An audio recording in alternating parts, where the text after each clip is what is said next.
From early learners to lifelong students, SDPB inspires curiosity through trusted educational programs and resources for every stage of life.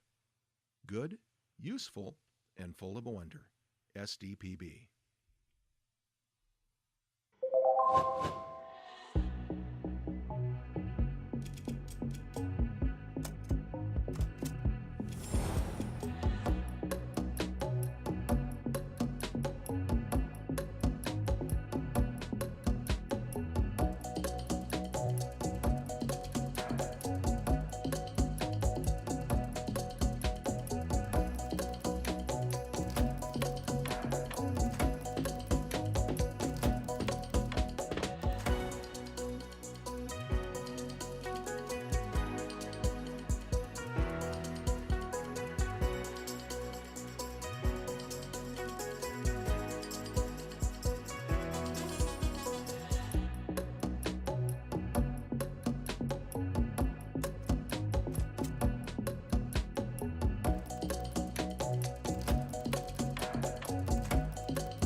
Here we go.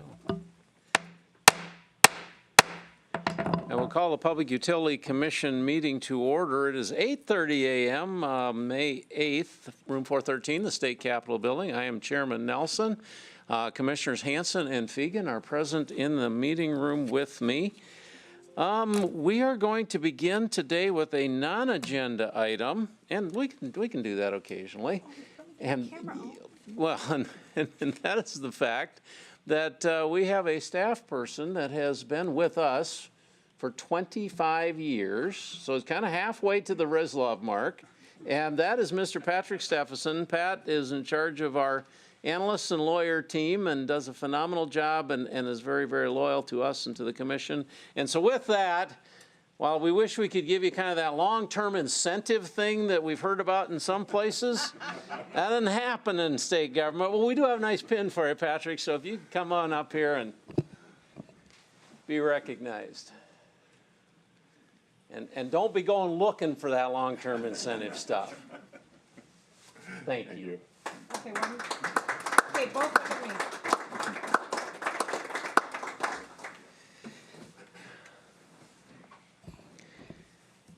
Okay, with that, report on consumer utility inquiries. Deb Gregg. Thank you and good morning. The Commission received a total of 55 contacts since the last report was prepared for the April 23rd, 2026 Commission meeting. 2 contacts related to telecommunication services, 22 contacts related to electric service, 4 contacts related to wireless service, 2 contacts related to natural gas service, 1 contact was related to gas and electric service, 2 contacts related to wind energy, 4 contacts related to unwanted calls in the Do Not Call registry, 2 contacts referred to 1 call, and 16 contacts related to issues that are not regulated by the PUC. 558 of the 564 contacts received in 2026 have been resolved. Questions? Hearing no questions, Deb, thank you. That will take us to approval of the minutes from the April 23rd meeting. Is there a motion? Move to approve. All those in favor will vote aye. Those opposed, nay. Commissioner Hanson?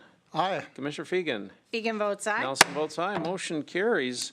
That brings us to our dockets, EL 26003, in the matter of the application of Black Hills Power, doing business as Black Hills Energy for authority to increase rates for its utility service in South Dakota. And the question is, shall the commission grant intervention to Dakota Panel, Fisher Furniture, Inc., Forest Products Distributors, Inc., GCC Dakota, Inc., Monument Health, Rapid City Hospital, Inc., Pete Lean and Sons, Inc., the South Dakota Science Technology Authority, and the Spearfish Forest Products, Inc., collectively referred to as the South Dakota Large Customer Group. And we're going to go to Mr. Moore first. And Mr. Moore, if you could clarify right from the get-go, are these companies asking for intervention individually? It did not appear that way from the filing, but if you could clarify that, go ahead. Well, thank you, Commissioner. They all have an interest in, I guess, whether they're treated individually or as a large group. They're referred to collectively as a large group in the application, but they don't collectively constitute a single entity as a legal matter. So I think that the intervention would be for them individually, but they intend to act as a group. Does that answer your question?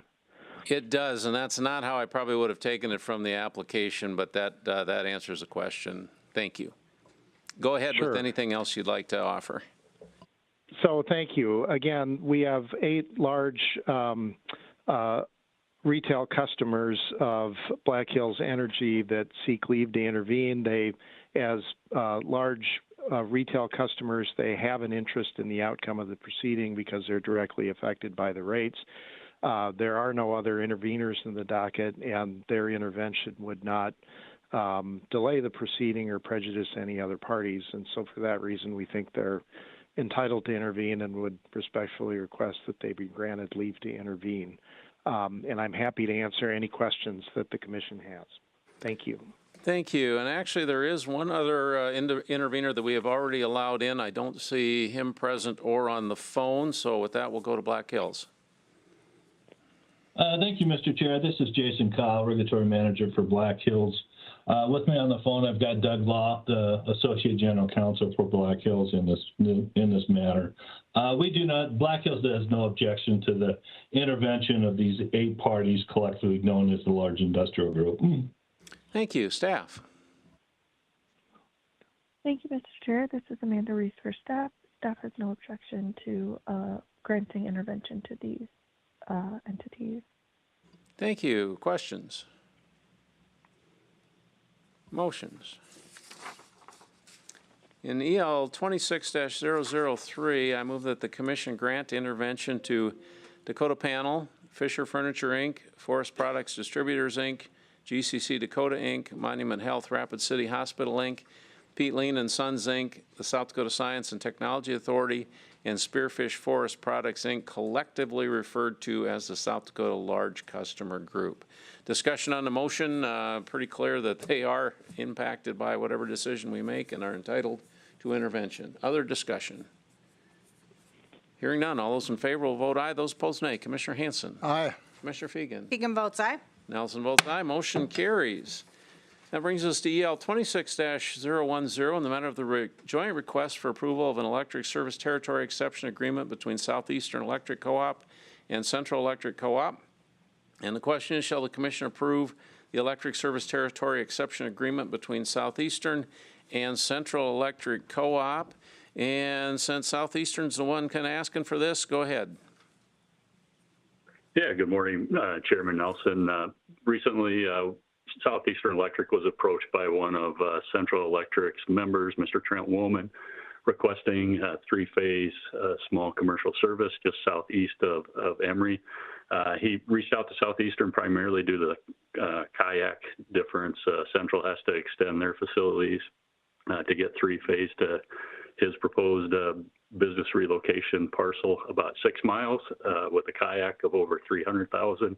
And he was aware that Southeastern had 3-phase facilities just across the road. So because of the kayak difference, both parties and Mr. Slimgin for Central Electric, I believe, is on, but both parties are, Southeastern is willing to serve him, and we have worked with Central, and they're willing to release him if the commission does approve it.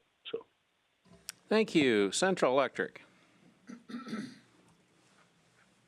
Good morning, Commissioner Nelson. Yeah, I agree with everything that Chad just said. In the best interest of the customer, we would like to have Southeastern serve this load and grant the service territory exception.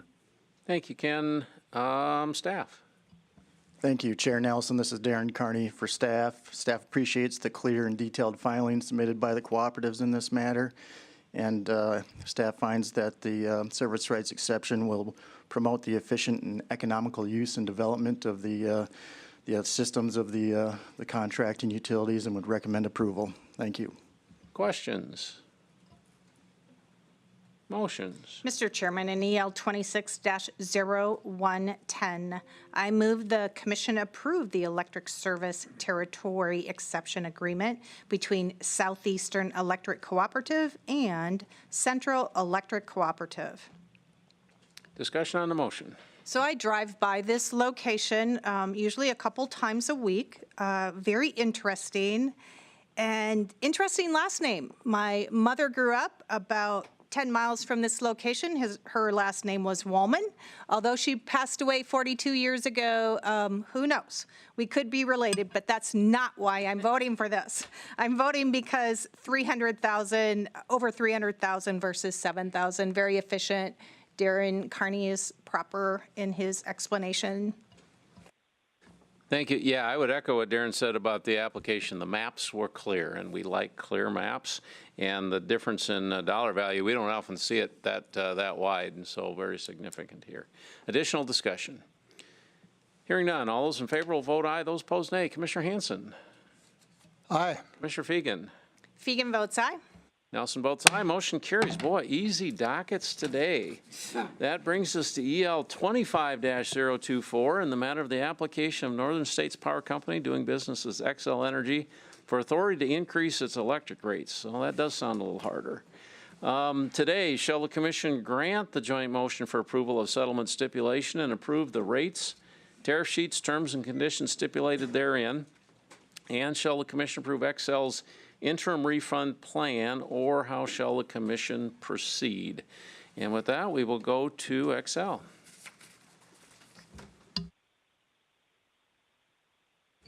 Good morning, Commissioners. Zeph Simser, Dorsey and Whitney on behalf of Xcel.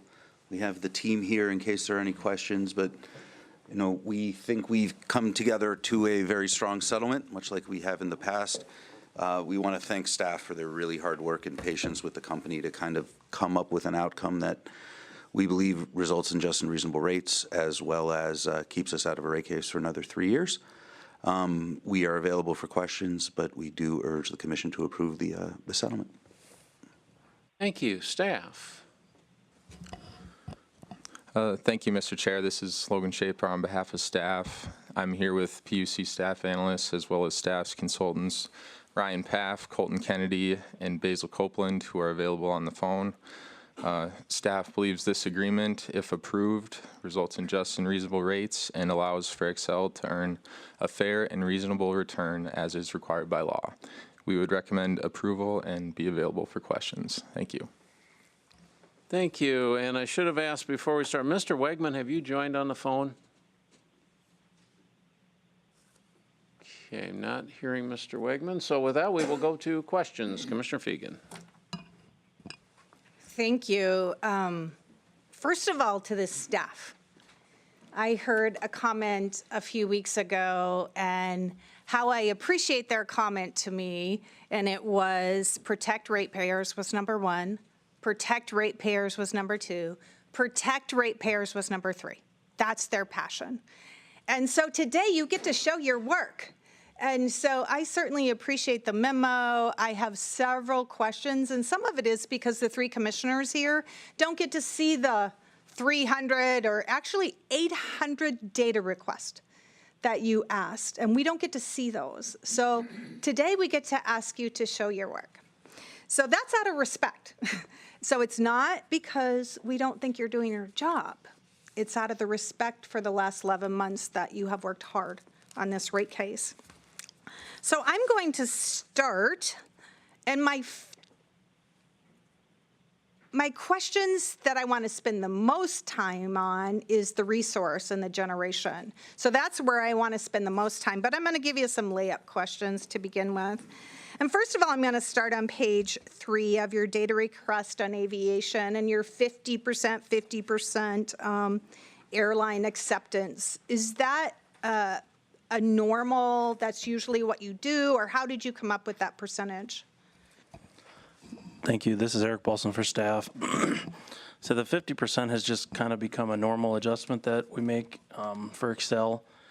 I mean, we've looked in the past at how many times a flight would have been thrown out, and I wouldn't even say typically. I would say every time ratepayers come out ahead using the 50% approach.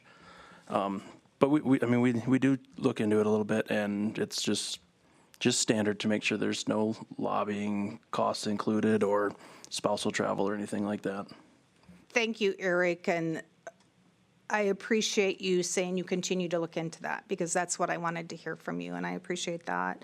I'm going to go back to the late payments on page 4 of the 1% that goes to 1.5, and I want to know a little bit about that acceptance of that. Thank you. This is Eric Paulson for staff. This was proposed in settlement, just kind of as a means to taking care of this issue, I guess, is we have in our administrative rules a 20-day period, and after that a company can start collecting late payment fees, and staff is pretty adamant about sticking to that. So then the company gets to collect that percentage, and we've been seeing the last, I don't know, I'd say probably 5 to 7 years, companies been filing dockets to increase this percentage to help cover the costs of late payments, because as we know, things are getting more expensive, and they have more to cover when people aren't paying their bills on time. Okay. I'm going to go to bad debt. Eric, are you just up on the list today? I guess so. I love it. See, you're showing your work. Isn't that what you did in math class, right? A lot, yes. Yeah. So, bad debt, as you know, in the 2022 rate case, we asked a lot of questions as commissioners about that, because we probably didn't agree with Excel all the time during COVID and what they did during COVID on their bad debt determination. So it looks like you went 3 years back. You did a 3-year average. Are you confident that the questions we had in the 2022 rate case and how you guys covered that is the 2022 year, does that still have some COVID residual, or is that average pretty accurate now? Thank you. This is Eric Paulson for staff. I'm just going to try to pull up my exhibit here quick. I think based on our review, I think in the past we would have liked to add 5 years to make sure it's normal. But this actually goes back to 2023, 24, 25 for the 3 years. Oh. And actually 2023 is the lowest percentage of all 3 of those years. So it to me, that said there really is, the COVID effects were pretty much gone. I think if we would have gone back before that, the percentages might have been different. But I didn't really go back any farther than that, just knowing that COVID would have an effect and we weren't going to use those percentages anyways. Thank you for not doing 5 years. Yeah. This time. We'll get there. And in the future, we might look back into that. So you must have done a known and measurable, an update to your rate case, because the test year is 24, correct? Yep. So as part of this adjustment, there's a adjustment to the test year based on our adjusted revenues. And that was about $129,000 less than the test year. And then there's a second part of that adjustment that adjusts for the incremental revenues because of this rate case. And that was 125,000, so just about washed it out to where we were 4,000 less than the test year. But that was, I think the number was 400 and some thousand less than Right. Excel proposed. Thank you. Credit card auto pay, is that you, Eric? That one is not me. Oh, and this one is so easy. Whose is it? Oh, Patrick. Patrick, I just wanted to say thank you to your team on that one. I looked at the credit card auto pay and your adjustment, and you know the three commissioners and how conservative we are and protecting all ratepayers, and I appreciate what you did there. And you can explain it if you want to so the whole public knows, but I just wanted to say thank you. I don't have a question for you. Do you have any comment? Yeah, I can comment. Yeah, just like when it was proposed 3 years ago, we didn't feel like those costs should be socialized across all ratepayers, since they're, obviously the higher cost to pay your bill. So I'm grateful for that, and I know all three commissioners are. Okay, we're going to environmental long-term incentive. Who has it? That one, I believe, is Ryan, Oh, our Brian. consultant online or on the phone.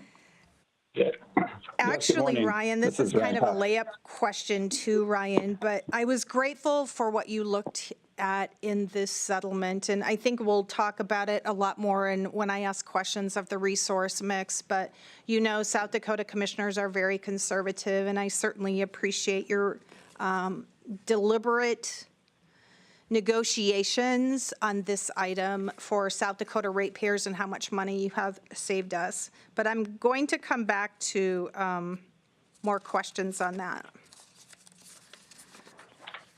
Okay, and I will say that this was an item that was also negotiated in the previous settlement. So I think if we're giving credit, Eric, I believe was the staff person on the 22 rate case. So I just want to make that clear. Okay, thank you.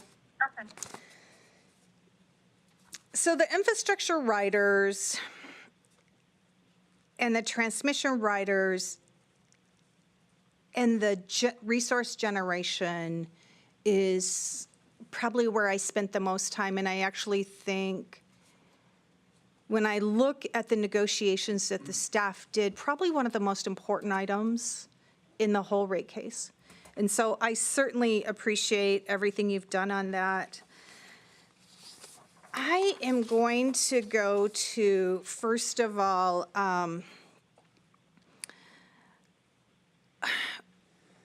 so staff reviewed the XL 2020-2024 integrated resource plan, the update in 2020, and many more things, including the 2013 life cycle management study. So what was the most important piece of evidence that led to staff to conclude the acceleration retirement of the Sherco Unit 1 and 2 were not adequately supported, but King retirement was?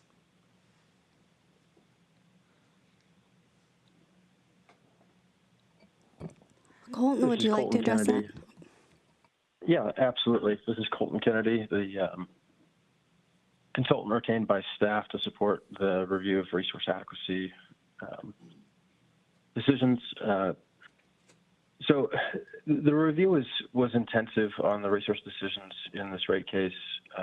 A lot of focus was spent on the 2020 and the 2024 IRPs. And I would say that those IRPs were generally high quality with robust assumptions made. The decision really around Sherco was made prior to those resource plans that were submitted for review, and that was in the 2016 IRP.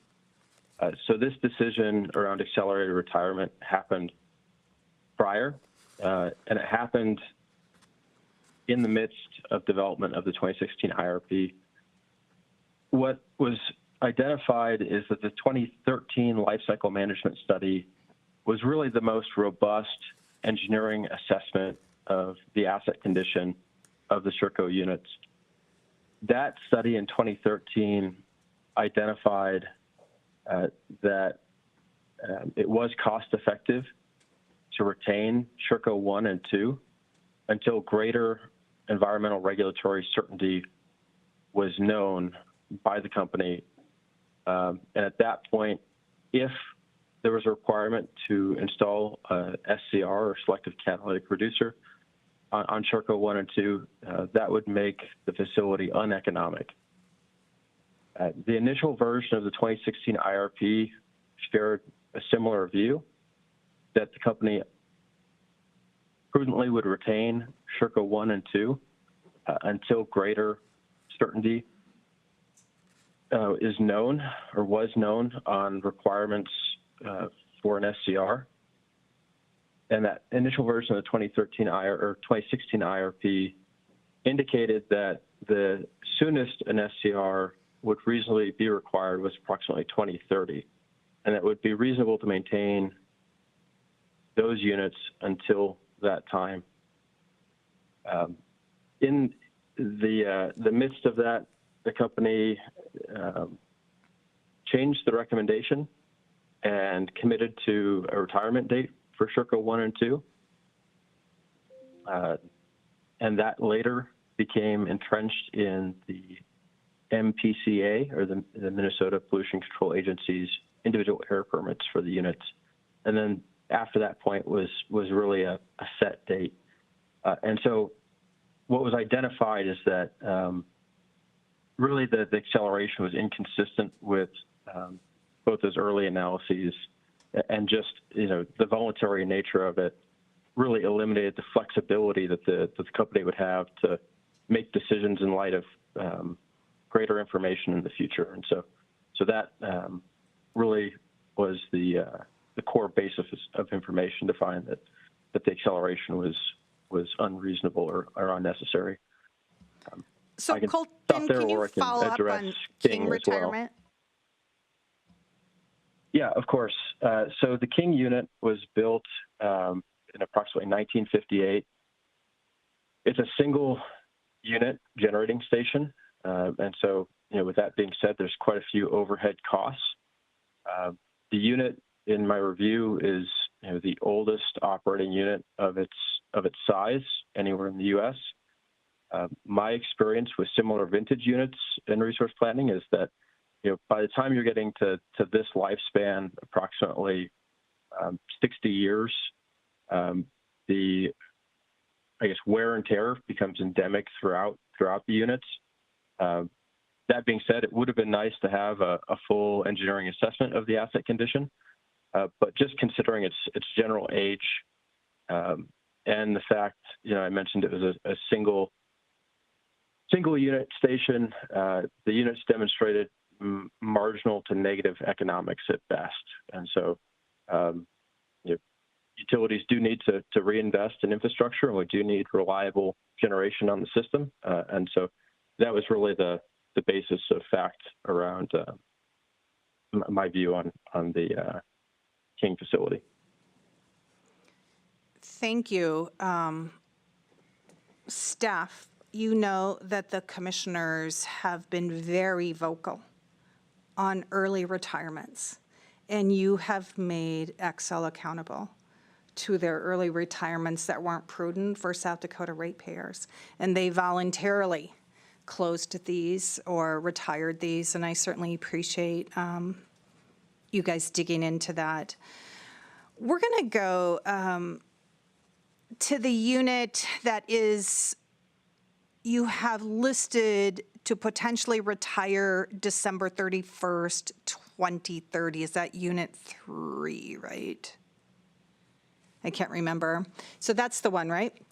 So how confident, because when I look at the verbs used in all the filings, it kind of says, well, maybe. How confident are we that it will be 2030, December of 2030, or will you review that again, and could you extend that credit if needed?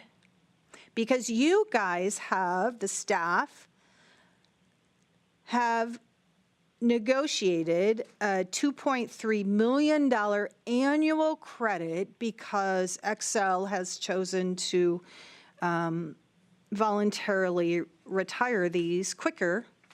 And you guys have worked really hard, and I feel like this piece is one of the biggest pieces in the whole rate case. Tell me about 2030 and your feeling, and can you come back and look at that, or?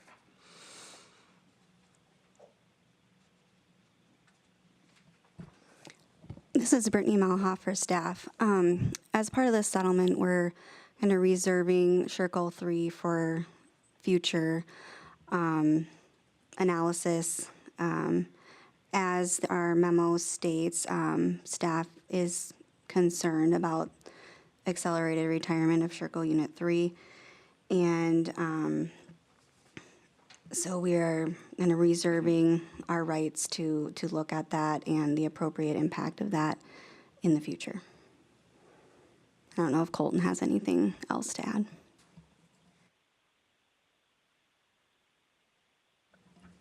Yeah, I do not have anything else to add, Brittany. So I'm just going to ask questions, staff, of the resource planning process. As you know, we don't pre-approve like many other states. So our utilities have to make very prudent decisions, realizing the makeup of the commission and the makeup of the staff and how we protect ratepayers. So is there anything going forward that we could ask for more transparency in their integrated resource plans or economic justifications or documentations that they could give staff sooner, or are you comfortable with what Xcel is giving you when needed?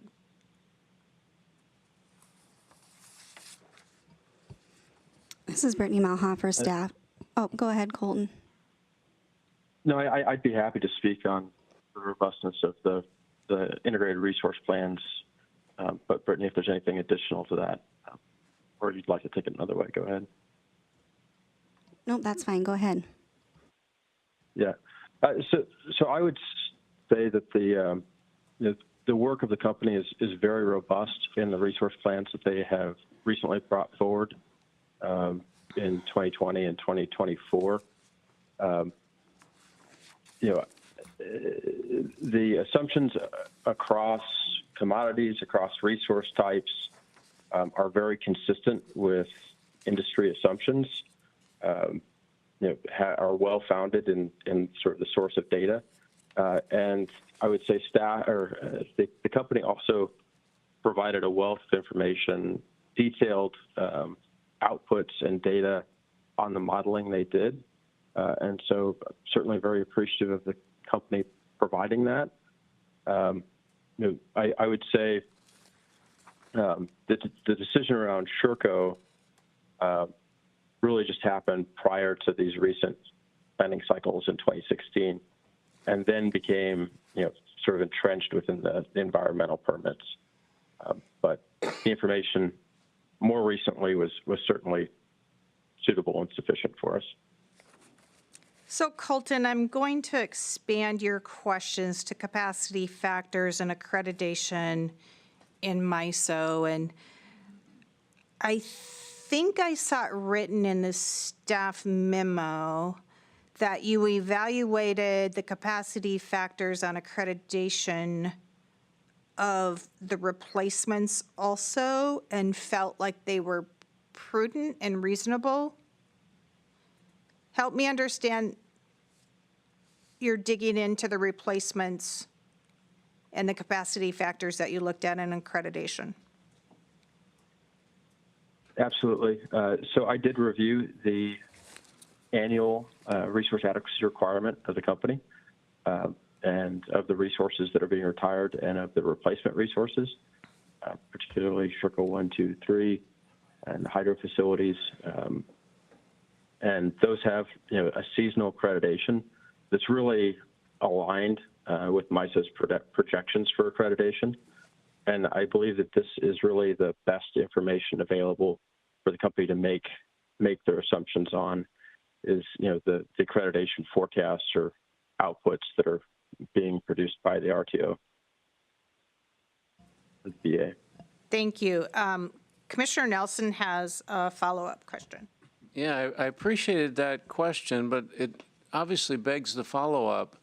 So not too many years distant, I'm believing it's 2030, the winter accreditation for solar in MISO is going to go down to 0. Does that really, given that, does it make sense to be so heavily invested in solar as what Xcel is proposing when their capacity is going to go to 0? So the review looked at it, and I've done resource planning for a decade and run models. It's always a portfolio view, and so different resources have different capabilities. Certainly, the solar does not have the same capability as the coal units that are being retired. The solar provides summer accreditation, and it provides on-peak energy. It does not provide winter capacity accreditation. The company's resource plans identify new natural gas generation to be procured and constructed as well that would provide that capability. They have not brought those resources forward yet for rate recovery. The solar resources that were evaluated, however, in reviewing that, they were competitively sourced. The pricing was at or below. I mean, certainly I think actually competitive with current market pricing for solar PPA. And really the data shows for a resource with those prices that it can be economic and advantageous to customers to have that resource in the portfolio for serving peak summer energy demands. Yeah, I appreciated that, and particularly your statement about the fact that in the winter, the solar isn't going to do really anything for us compared to what these coal units that are being prematurely retired will do for us.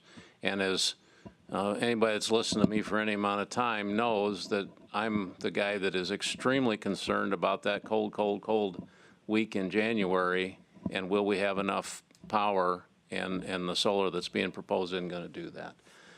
Apologize for the interjection, but I think it's prudent to understand that.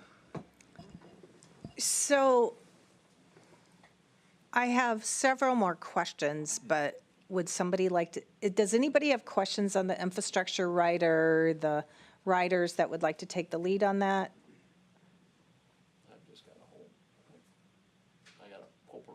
Yeah, so why don't you take the lead on the infrastructure riders, and I have one that's potentially confidential, but go ahead.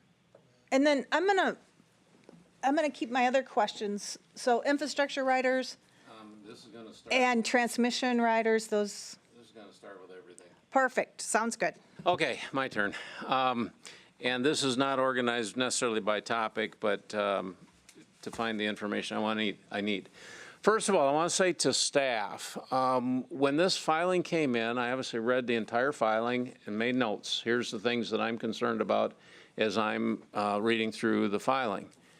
And I was frankly just stunned when I read the settlement in your memo, and it's like, I'm checking off my list, and it's like, yeah, did a phenomenal job of tracking my list, even though you'd never seen my list. And so thank you for taking care of a lot of the issues that were my initial concerns with this filing. That said, I've still got questions. This is for Xcel. I was struck as Commissioner Fegan was asking questions about these various areas, and frequently the response from staff was, well, that reduction in the revenue requirement is exactly how we handled it in previous rate cases. So my question for you, Xcel, you know that we're not going to approve these requests. So why do you make them?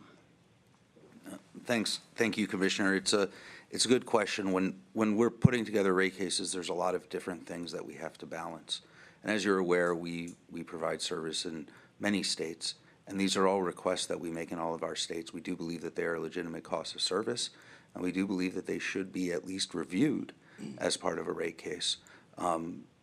part of the settlement process is to say, hey, we did this the last time, let's do it again this way the same time. But they are part of our cost of service. They are costs we incur for serving customers, and I think your staff does a very good job of checking off the list when that's the case. But we do request recovery of these costs in every rate case in all of the jurisdictions in which we serve. And I understand that. Here's the problem. Since January 1, South Dakota ratepayers have been paying for all of this stuff that we're ultimately going to require you to refund. And that just philosophically is problematic for me. And when we were here 3 years ago, I made a pretty big deal out of this. And I don't think it's as egregious this time as it was 3 years ago. But I would just strongly say to you, environmental long-term incentive. There is no way in any lifetime the South Dakota Commission is going to approve that. Our staff said the $388,000, we're not going to make our ratepayers pay for that. And you knew that coming in. And so to ask our folks to pay that in the interim rates and then get a refund, that's just a game that we don't need to play going forward, okay? That said, let's get into some questions.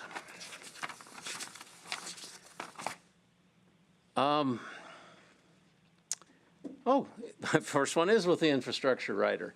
And this is for staff, and this deals with that kind of minimum threshold. Several years ago, we'd established this $250,000 minimum threshold. I was very happy to see that because it, truly got at what I think the purpose of that rider was. Now we're talking about reducing that to $100,000. That's going the wrong direction in my mind, so help me understand why we should do that. This is Brittany Malhoff for staff.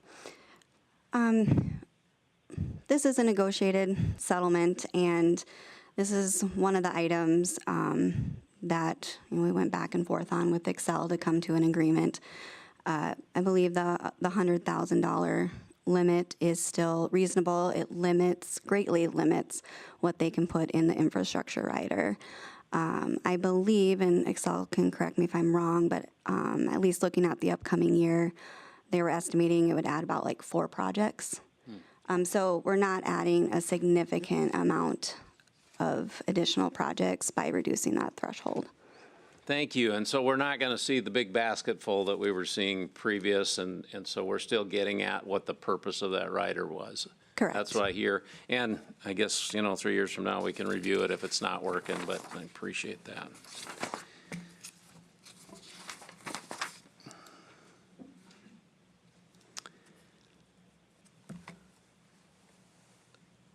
So looking at page 4 of your memo, incentive pay, and I joked about that a little bit earlier today.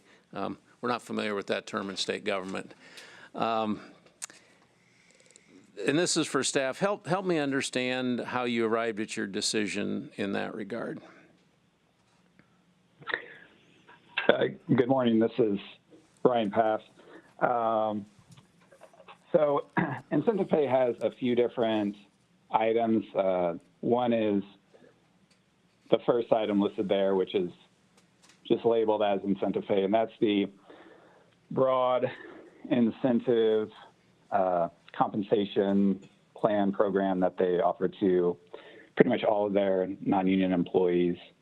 And for this item, we essentially carried forward the settlement provisions that were in place in EL 2217, and effectively what we're saying is that we're comfortable with the concept of incentive compensation. We recognize that it's used regularly in the utility industry, and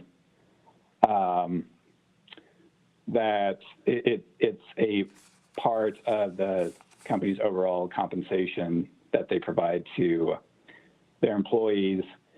The safeguard that we're including for customers, however, is that we're ensuring based on we negotiated a settlement provision that if Xcel doesn't pay the incentive compensation that's embedded in the revenue requirement, then it gets refunded to customers.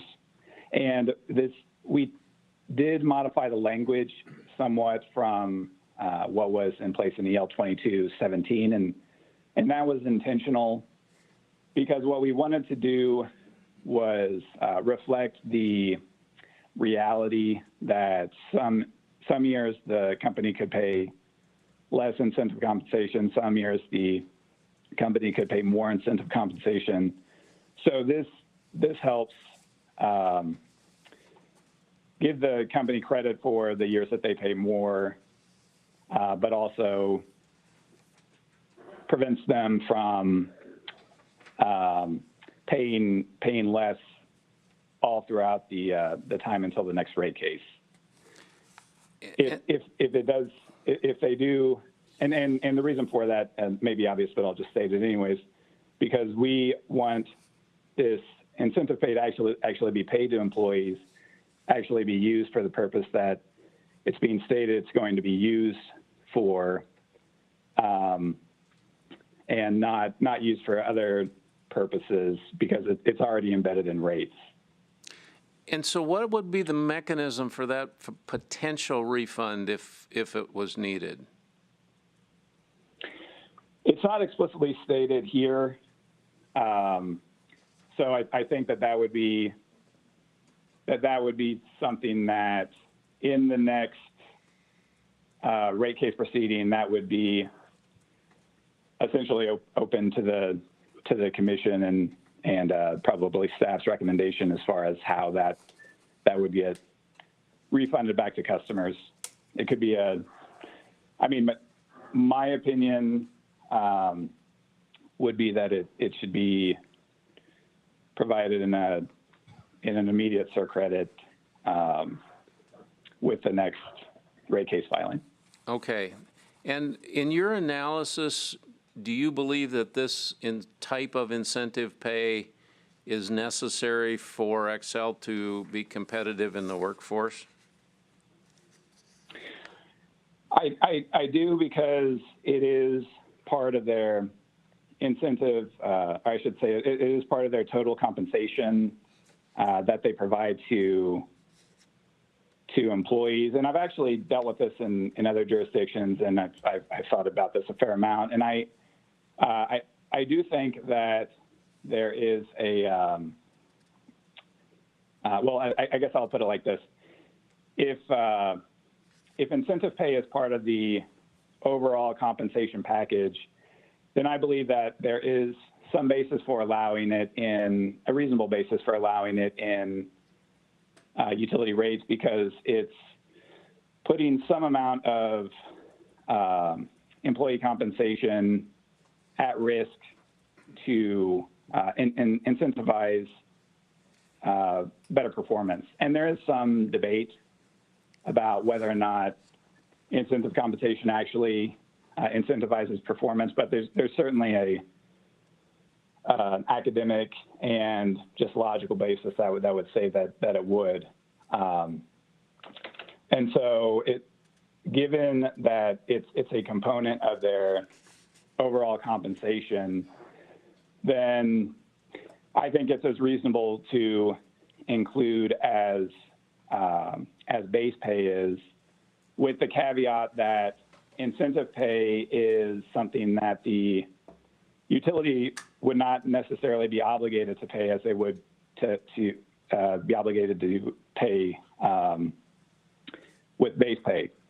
And so the risk that you run in there, the risk that you run with incentive pay, in my mind, is less that it's, quote unquote incentive pay, and more that it's essentially discretionary, or much more discretionary than base pay. So if a company has a poor year earnings wise, and they have to make the decision about whether to pay incentive pay or whether to pay dividends to shareholders at the rate that they were wanting to, then I think that's the real risk, that the incentive pay that's embedded in rates will not actually go to employees to incentivize performance. And that risk, I think, is mitigated with the provisions that we've negotiated here and that Xcel has agreed to. Yep, makes sense. Thank you.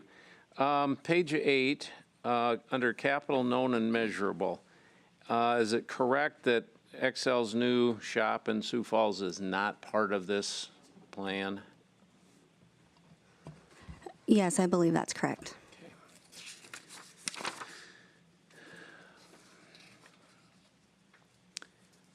Page 10, the wage adjustment. Here again, it is proposing to allow 3% in 2025, 3% in 2026. I compare those to, state government. 2025 was 1.2, 2026, 1.4. Elsewhere out in society, I guess I don't know what it is, but we know that, folks' wages are struggling to keep up with inflation. How did we arrive at the conclusion that 3% was the right number and not too high? Thank you. This is Eric Paulson for staff. I guess a lot of my decision in that went with what have other companies that we regulate been doing. And we've had a handful of rate cases the last few years, and their percentages were, where they're in line with the rest of them. And you see inflation numbers thrown around in the media, and I guess in my opinion they didn't seem out of line with the inflation numbers, and they're right there in line with what everyone else has been doing. And you can see compared to the union workers, it was the exact same, and the unions negotiated, so these would be similar, I guess. Yeah, I would certainly concur that these numbers are in line with what current inflation is. But, you talk about comparing to other utilities. Well, maybe it's just a case that, utility workers are doing pretty well. Did you do any comparison to others in the corporate environment and where other corporations outside of the utility world are placing their increases? I didn't really compare to the other, non-utility. Xcel does salary studies as well.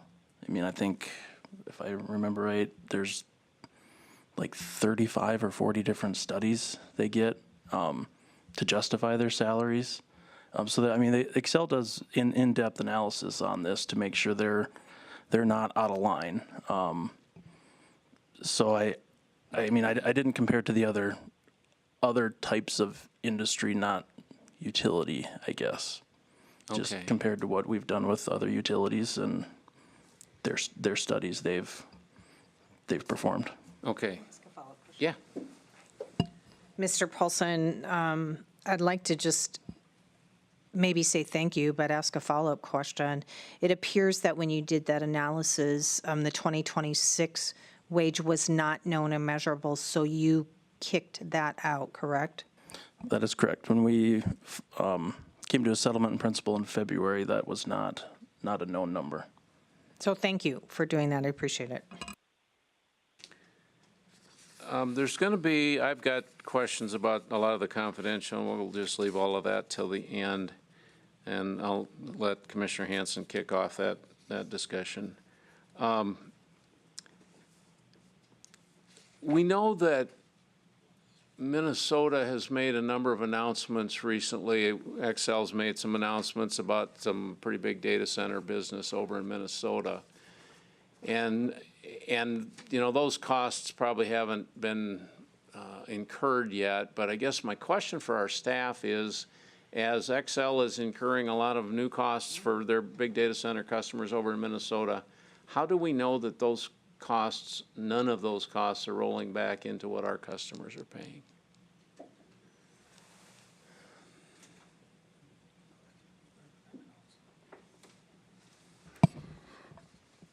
This is Brittany Malhoff for staff. I just note that there is one specific project that was proposed in the capital known and measurable adjustment that has been excluded as part of the settlement because it is paid for by a large customer. Did you have any other notes? And I may be looking maybe even more prospectively. And so maybe let me ask a more general question. So as assuming that Xcel continues to do data center business in Minnesota or North Dakota for that fact, are you comfortable that you will be able in future infrastructure riders, transmission riders, rate cases, be able to sort out those costs and make sure that none of those roll back into South Dakota? That's a big question. Yeah. Yeah, we are comfortable with this, and we started this discovery in this case on a prospective basis, and we started getting some general information about how they assign these costs to those large customers, and then also any change in allocation factors resulting in this, we would have to take a look at in future rate cases, future riders, make sure that if it is decreasing South Dakota's allocation, that's being accounted for in these future rate cases and even riders. So like I said, I think it's still, the thought of them getting these large customers is still prospective. So we're still in the early stages of being able to ask these questions. And we did ask a few of those, well, quite a few of those in this case. Good. Well, and I just wanted, to make sure, and I was relatively certain that you were looking at, but I want to just make sure that you were kind of looking forward, and we make no judgments on whether you do these kind of business deals or not. We just need to make sure that our ratepayers are protected if you do that kind of business, and it sounds like that's taking effect. You mentioned the allocation. That was going to be my next question, and that's obviously hugely important. It's a small number, but it can make a lot of dollar difference, and potentially that's going to look better for us in the future because of the business they might be doing in Minnesota. So appreciate your mentioning that and the fact that y'all are keeping a close eye on that.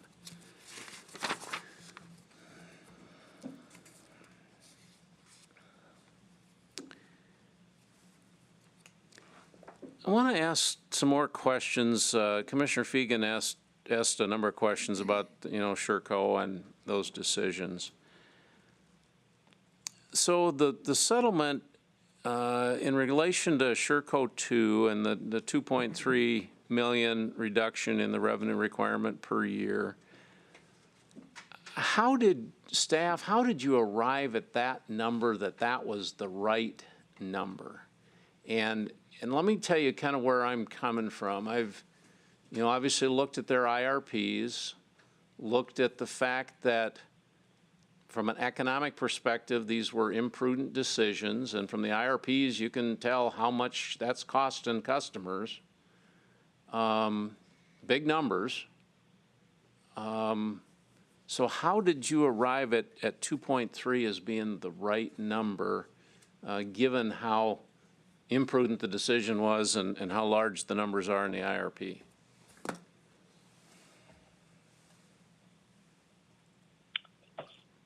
Commissioner, I'd be happy to address that question. Colton Kennedy here again. So to derive that number, there was an analysis that was conducted for each of the generators, actually looking back, I think, at 10 years of historical data on the economic performance of each of the generating facilities, and then also the IRP data around the projections for each of the facilities. But in regard to the Sherco facilities, there's a projection around what the facility was earning as far as energy revenues each year. There's a projection around the expenditures that the facility incurred each year with staffing, additional capital costs to maintain or repair, upkeep the unit. And I would say one of the largest components of the facility's value was essentially assigning it a value of capacity. So the energy market really accounts for the sort of marginal economics as units participate, but doesn't really capture the steel in the ground, capital cost recovery. And so we're able to utilize the company's own cost of avoided cost of capacity to say, what would this unit have cost, or what would generation cost, if you needed to procure new generation capacity. And so both with the energy market economics and the avoided cost of capacity, which I would say on that avoided cost of capacity has increased significantly in recent years as generation, and there's been quite a bit of demand for new generation, actually from $5 per kilowatt month to almost $9 per kilowatt month. Adding the marginal unit economics, the cost, the capital, and accounting for that value of capacity, what it otherwise would cost for carrying capacity, we were able to come up with, and this is for Sherco 1, a net economic value of approximately $38 million that facility was providing every single year, and then that gets allocated to as the percentage for South Dakota to arrive at roughly the $2.3 million. So that's the methodology. Hey, if I could just stop you right there. I think you said that $38 million was assigned to Sherco 1. Is that accurate, or did you mean Sherco 2? I apologize. Sherco 2 is the correct unit. Okay. Go ahead. Yeah, no, I appreciate the correction. The comment I was going to make is, this is really the methodology to look at the value, the economic value. Certainly, there's non-economic value, reliability, and so in that regard, we have to look at the fact that the BA is the company's meeting its resource adequacy requirement with MISO. The BA and the RTO are responsible for maintaining that capacity. But the economic value we arrived at was approximately $38 million for Sherco 2 per year. I greatly appreciate that explanation. And so arriving at that number, that is math that you did. Is that correct? That's correct. And fair to say that that number, using your methodology, is probably going to be more accurate than anything that would have been, prospectively estimated in their 2020 or 2024 IRPs. I would say I am very comfortable with the number. I think we did the best that we could with the information that we had. I think there are some assumptions around, I'll say one particular assumption is the company certainly, as you sort of approach retirement of a facility, you sort of have the economic benefit of avoiding, capital costs to refurnish or repair the unit. And so we did add in some additional costs that we estimated would have incurred, if the unit were extended operating longer. But yes, I feel like this is the best, most accurate value that we could come up with. Thank you. And you're in that last explanation. That's only the fair way to do it. And so I appreciate that explanation greatly. I was doing, based on the IRPs, kind of back of the envelope math, and obviously you've done a much, much, much better job of that and helped me understand how we arrived at the 2.3, and so that number begins to make sense. Now, you mentioned Sherco 1, and so then maybe the bigger question to me is, why are we using a different methodology with Sherco 1 that doesn't give us this immediate return like we are doing with Sherco 2? That I'm not understanding why we're doing that differently. I'll start answering that, and then maybe pass it back to staff. So, during discussions with the company, we actually did these same calculations for each of the Sherco units. So we had unique numbers for each unit based on the operating economics of each unit. The company did make the case that with time, perhaps we could get some better information around specific capital projects, as I mentioned, would have otherwise been required. And so in order to leave maybe increased resolution open to a future calculation, that that determination was left open. As far as the timing, Sherco 2 is already retired, and we have the test year, we have the reference year that we can use. Would staff like to maybe add anything additional around Sherco 1? This is Brittany Malhoff for staff. I guess the only thing I would add is that we agreed as part of the settlement to delay the reduction for Sherco 1 until Xcel seeks cost recovery of a future capacity resource, likely in the infrastructure rider. So that was the give and take on this part of it.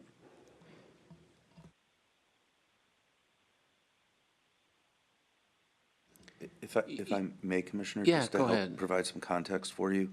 When you're looking at the rate case in the known and measurable 24-month period, Sherco 2 is closed while we're in the rate case, but when Sherco 1 is still open until the end of 26. And so we're just matching rates with the operating characteristics. And then when it does shut down, because we're in a rate moratorium through this stipulation, there'll be another mechanism to kind of just match all that up.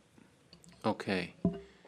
So, Brittany, going back to you, this idea that we would wait till they come in for recovery of the replacement resource, I mean, that whole evaluation process really doesn't relate to the number that we're going to come up with on Sherco 1.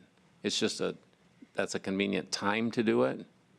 Or are those related in some? Is the cost of the replacement resource and what the replacement resource is, are those numbers going to drive how we calculate what the imprudence tax is on Sherco 1? No, I don't think it's going to impact the dollar amount. It's just a timing issue. And you all are comfortable that that timing is the right way to do it? Yes. Thank you.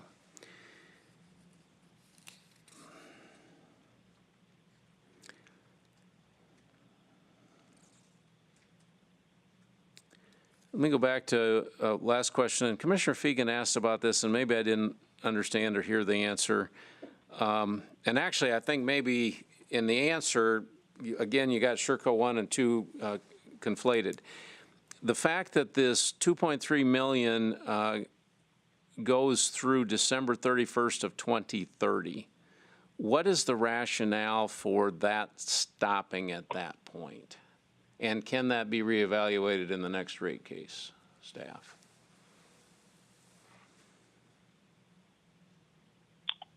I can address this. So, in looking at, in sort of evaluating the prudence of the decision, I really had to look at, what was known by the company at the time that they made their decision.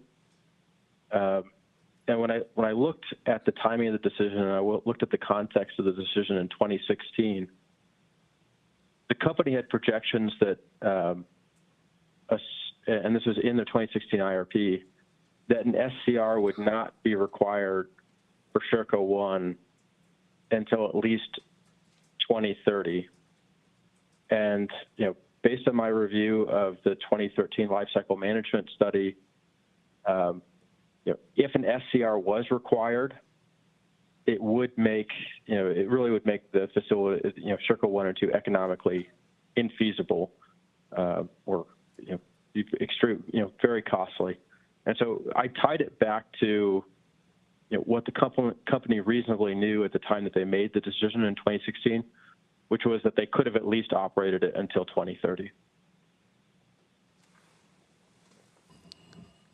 Thank you. And so even if we get to 2030 and whatever the regulations are at that point, would not have required that SCR to be placed on there because they couldn't have known that back then, that really wouldn't change your evaluation. Is that correct?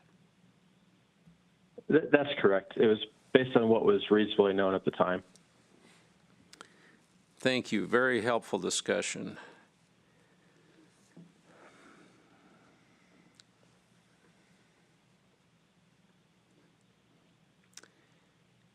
as it relates to the Sherco solar projects, and this gets back to maybe my earlier question about the fact that there's going to be, in the winter, the capacity is zero, or will be within the next few years.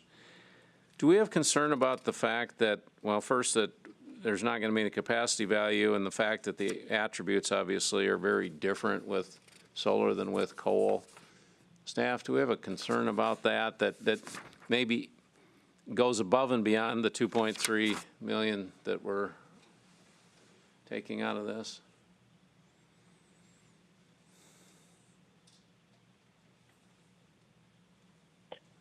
I can address that as well. So,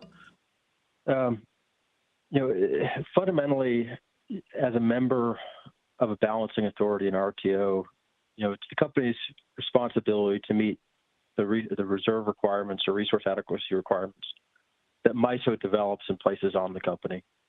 And the company's plans, address and meet that. So there's different accreditation for different resources, different time periods. And I think this is, solar is just one component of their total portfolio. In my review of the resource plans, the company does have plans that sufficiently meet the reserve requirements that are expected by MISO. And with that, over the recent years, really since Winter Storm Uri,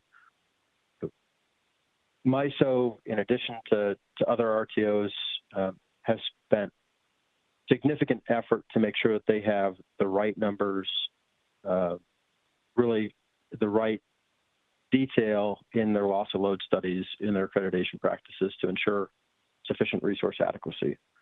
And so that is the regulatory requirement that they have for resource adequacy and reliability. But certainly, it's going to take a combination of both the solar and new firm resources to be able to meet those requirements. Thank you. I appreciate that discussion.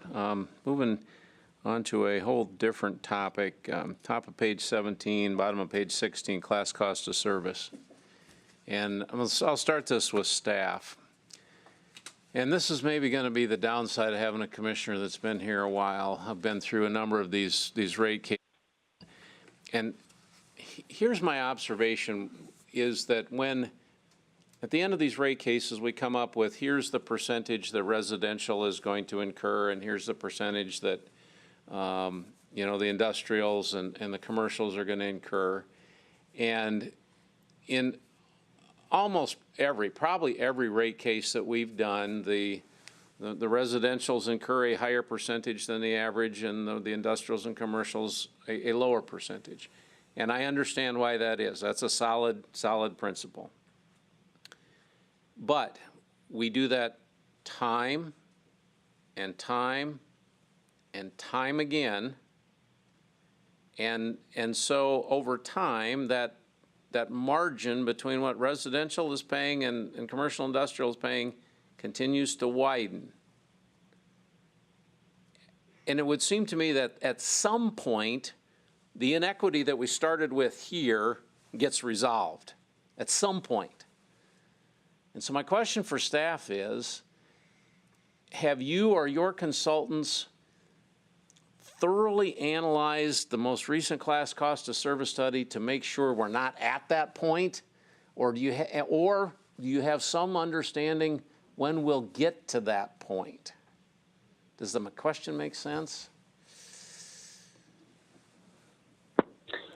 This is Ryan Paff. I think that the question does make sense, Chairman, and I guess I would say that I didn't look at that issue specifically, but I did look at the company's class cost of service study in this particular proceeding, and I felt that the way that they developed the class cost of service study was reasonable. And although they used a different methodology than the preferred methodology that I generally use, I I did compare it to the methodology that I generally use, and it was very similar in how they got to the revenue apportionment amounts. And so I don't want to overstate, because I would need to look at the previous rate cases, and I don't want to tell you something that is maybe a general statement, but not specific to this specific situation. But I will say that in looking at the cost of service study, how they use the cost of service study, which is moving each class 40% towards cost, that all seemed reasonable to me. And so I would say that in this particular circumstance, that was reasonable. How it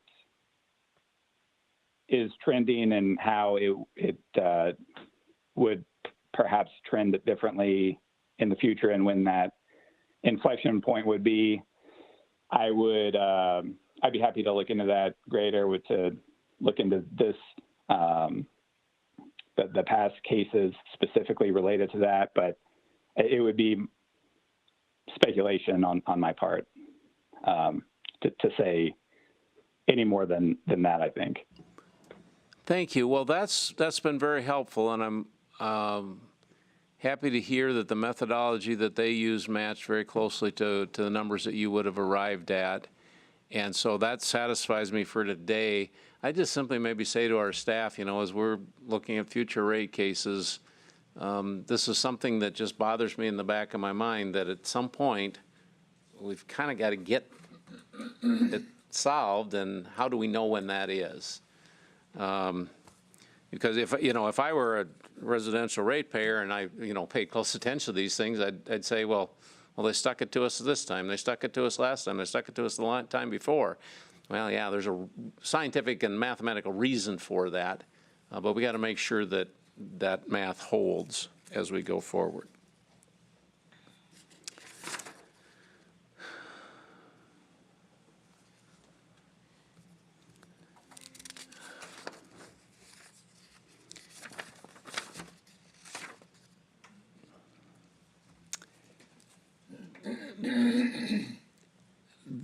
I'm looking at a whole different topic from a document entitled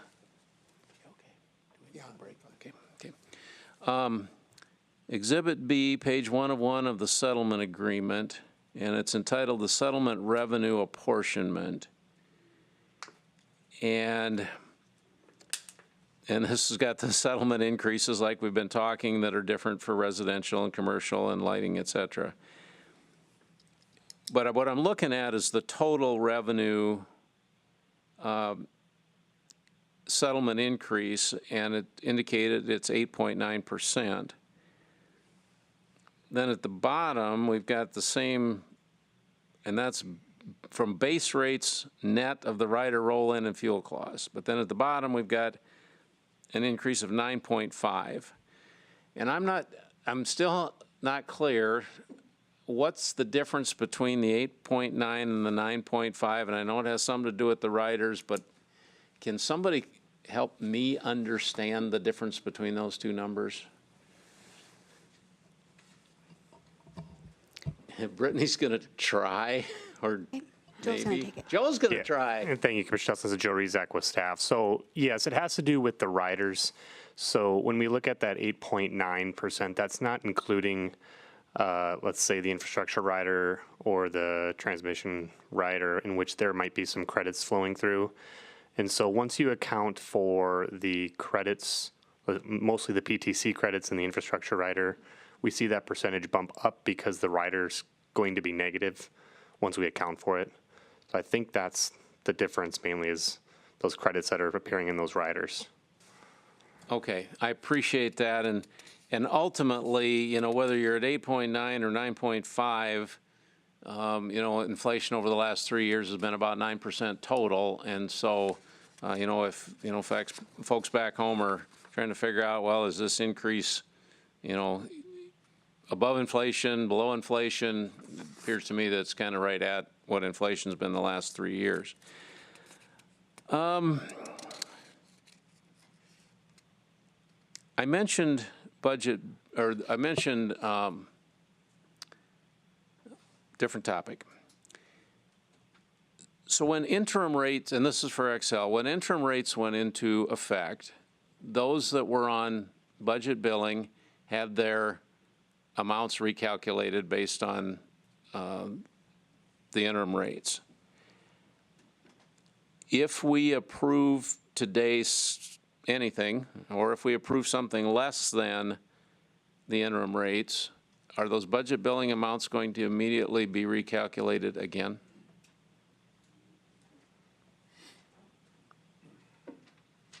I don't want to give you the wrong answer, Commissioner, so we're going to go phone a friend and we'll get an answer back. That would be perfect. Now, you can understand that it would certainly make sense to do it. If you did it on the way up, we kind of need to do it on the way down. And I do believe that is part of the interim refund plan, but I just want to confirm before giving you an answer. Perfect, perfect. For those that have been paying attention, we've gotten a number of public comments over the last couple of weeks. We've gotten public comments since this started. But over the last couple of weeks, we've gotten a number that have kind of the same message to us. And the message is utility companies are getting all kinds of federal grant money, and so why do we need to increase their rates? And, okay, good question. So my question for staff is, have you seen evidence that that Xcel is receiving grant money, and is that being taken into account as you're calculating the revenue requirement? Or is this information that we're getting from people that are commenting just simply not accurate? I don't know. Thanks. This is Pat Stephens and staff. A couple of the comments I recall seeing were on the grant dollars for wildfire mitigation. I can speak to those briefly. We have asked some discovery of Xcel about the status of them applying for those dollars, and last communication was with them was they were still in that process. So it was still too early to address it in the rate case, but as staff we discussed this wildfire mitigation is going to be proposed to be recovered in a rider, so that could be in the best place to also look at making sure those grant dollars are passed back to ratepayers. So if they receive those grants in the future that would offset things that are in the revenue requirement today, how do we know about that? We have to keep asking that question and driving down what the status of that is, and have they received those dollars yet? And and even though there's a moratorium for 3 years, we will have these riders every year to be able to, especially considering that they'll be asking for recovery in the infrastructure rider for the wildfire mitigation. Okay, and I'm guessing that most of those grants, if you get them, are going to be for new types of expenditures like wildfire and not offsetting things that are going to be in your current revenue requirement. That's my assumption, but y'all keep an eye on it as these things move forward.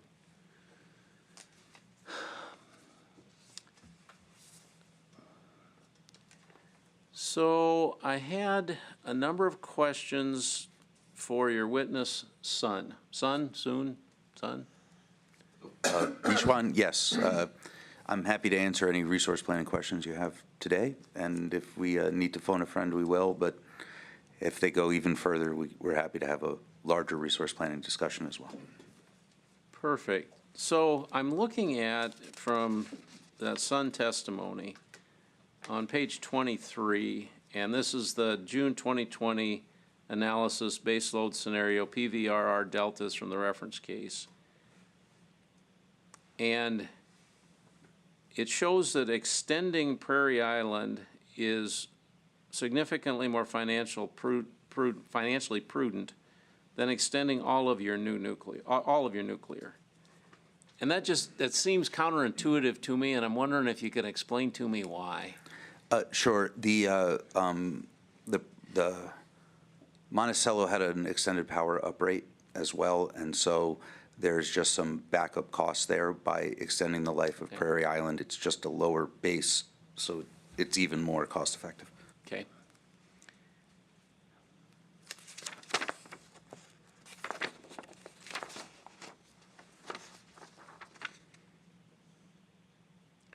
Could I piggyback? Yeah, yeah, absolutely.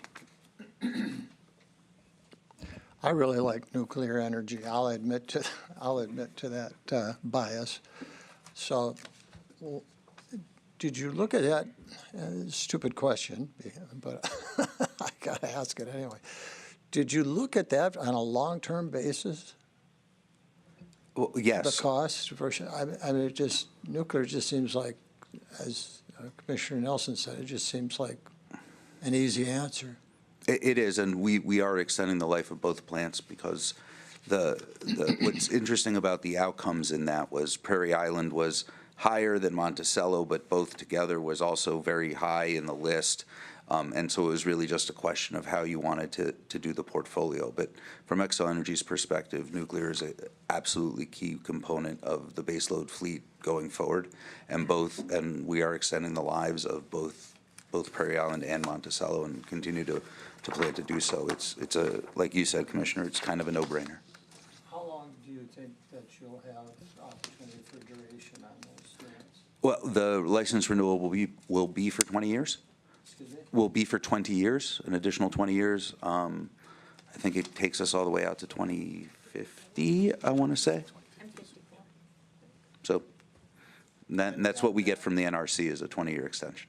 And beyond that, are you a fortune teller? I'm not a fortune teller. If I was, I wouldn't be here. I'd be on a beach somewhere. But, the entire national nuclear fleet is going through life after 60 concepts, the third license renewal, and we'll see what happens.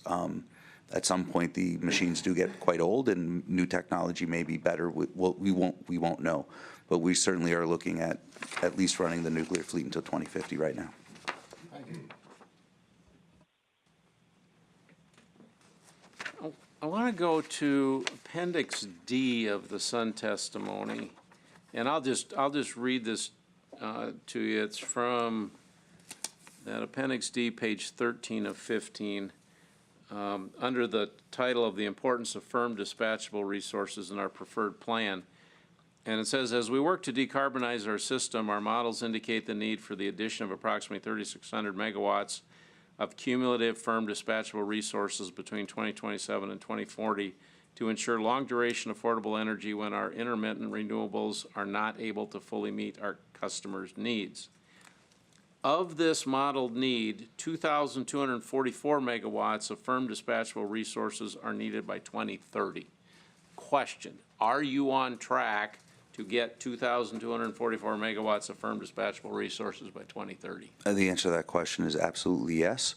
We just had 400 megawatts of gas combustion turbines permitted, or the first big permit in Minnesota approved, so that's coming on. We have extended PPAs with some large baseload large baseload units. Those were approved in this rate case, including extending the Manitoba Hydro contract.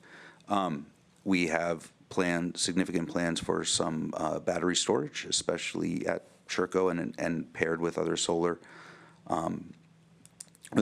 resources, and we're also looking at extending. Let me just stop you there. So, in your all's mind, a battery is a firm dispatchable resource. I would Is that say correct? I would say yes. I think batteries and combustion turbines and other units all have different parts and pieces to play within the system, but absolutely batteries are available when they're called upon, but only for a shorter duration, unlike, say, a combustion turbine. And so and you're still working on some 100-hour batteries, right? Yes, those are still being explored and worked on. But no commitments there? I believe we committed to some. Yeah. Thank you, Commissioner Ian Dobson with Xcel Energy. Yeah, we have a couple things going on. We have a test, a very small sort of test project being developed at Sherco. It's about a 1 megawatt, again, just a test thing. I don't know exactly where that is in terms of the construction phase, but my understanding is that it is going forward. And then the other thing that is still sort of in the works, but I think is committed, is as part of the one of the data centers that you referred to before. They were supportive and wanted to fund the development of what would be a 300 megawatt battery. I don't know exactly where that's going to be. I believe that's, if I'm correct, but my memory of when that's going in is a little hazy, but I want to say around 2030 is the plan. But that is something that we're working with them on. And but that would be for them. That's not going to help with the 2244 that you need. Well, that's the fair point. I think that is part of their obviously, because we're going to add load because of them, and so that is part of them attempting to sort of fund that added load. I don't believe it's included in the what you're looking at. No. Thank you. Yeah, you could probably tell from the question, I'm a little bit skeptical about defining a battery as a firm dispatchable resource, because when it's gone until it gets recharged. And if it's one of those cold weeks in January, getting it recharged probably is going to be a challenge.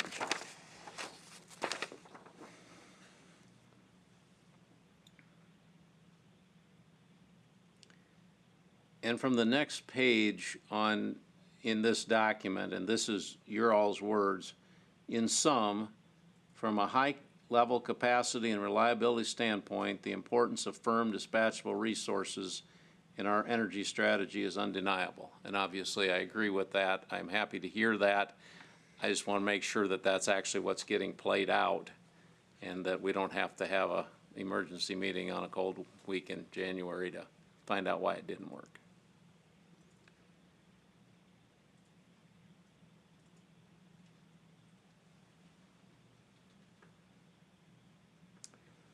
Further down on that same page, there's a statement, while MISO's studies currently reflect the transmission system as being reliable and stable, they do not provide a forward-looking regional assessment of stability as coal retirements continue. Obviously, we've had a number of discussions with Xcel, and you all are comfortable that you've made the right decision. We have different of opinion. Do you have any concerns about seeing coal retired elsewhere in the MISO footprint that you might end up relying on in a market situation? Not particularly. The markets themselves generally tend to work, and before you retire any coal plant, you have to do a separate study on the stability issues. So while MISO doesn't look at that on a holistic basis, certainly every plant has to be studied. You can't take a plant out of service unless you can keep the transmission system stable.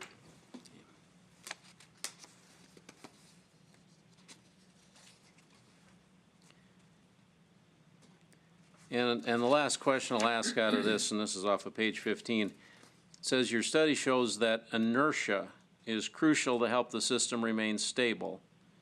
And as we and other owners of baseload generation in the region retire those units, we begin to see regional stability issues. This demonstrates that it will be crucial that we acquire resources capable of providing inertia as we retire our coal fleet. The Sherco Solar isn't going to do that, is it? No, it's not. But as part of the new generation additions, we have the Sherco tie line out to the Lyon County station. So we'll have just combustion turbines providing voltage support, and they ultimately inject into the Sherco site themselves through a large tie line. So spinning mass is important. That's how the physics of the system works, and it's our obligation to ensure that we meet our needs to keep the system stable. Thank you.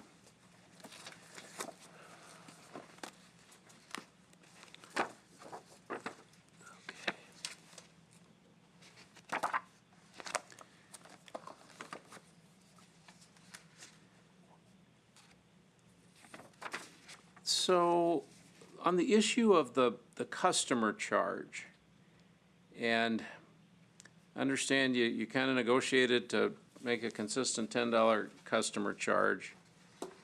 But there was some testimony, I think, from Pollock that the customer charge should actually, for a single phase residence, should be $28. And as I've said it frequently, I pay $73 for single phase customer charge at the co-op I take some power from. And so 28 doesn't sound too bad. 11 doesn't sound too bad. But my serious question is, and this is, I guess, for staff, did anybody ever do any analysis of what if you went to 20 or $28, what the rest of the cost structure would look like for the kilowatt hours and just what that entire structure might look like? Has anybody ever done that analysis, or is it all about let's just keep that thing as low as possible? Chair, this is Ryan Paff. I will take that initially, and then if staff has anything they want to add, I'd be happy for them to chime in as well. But in terms of how we got to the figure we got to the $10, that was a negotiated amount based on the methodology that staff use, which is to designate the fixed customer charge as just those charges that are clearly related to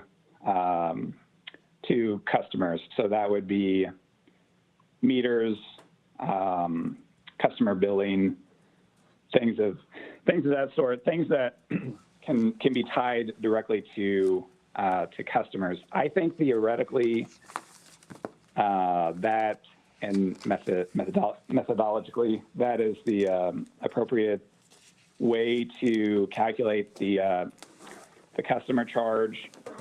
The company, and the reason why there's such a discrepancy is because the company used a different methodology where more of those charges were kind of grouped into the customer bucket.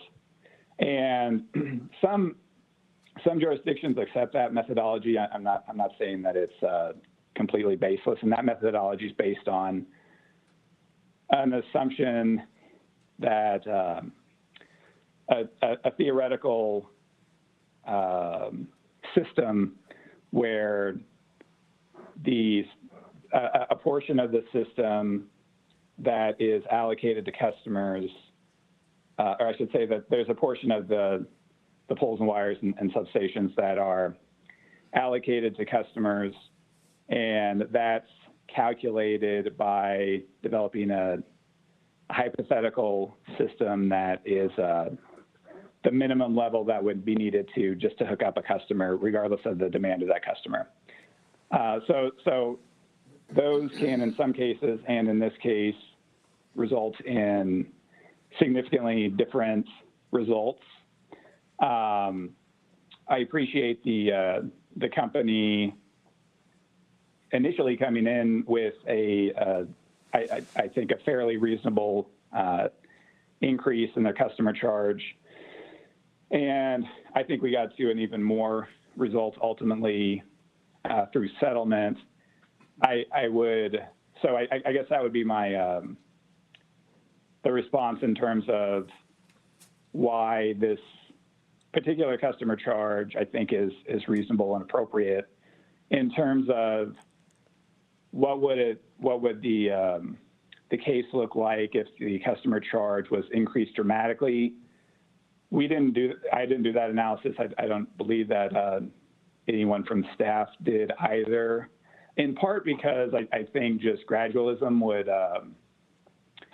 would have made that analysis kind of unnecessary because I don't think that generally commissions wouldn't, I hear you. Increase their customer charge by 2.5 times. And so we didn't really look at that. But I mean, there's obviously pros and cons of having a higher fixed customer charge and lower volumetric charge and vice versa.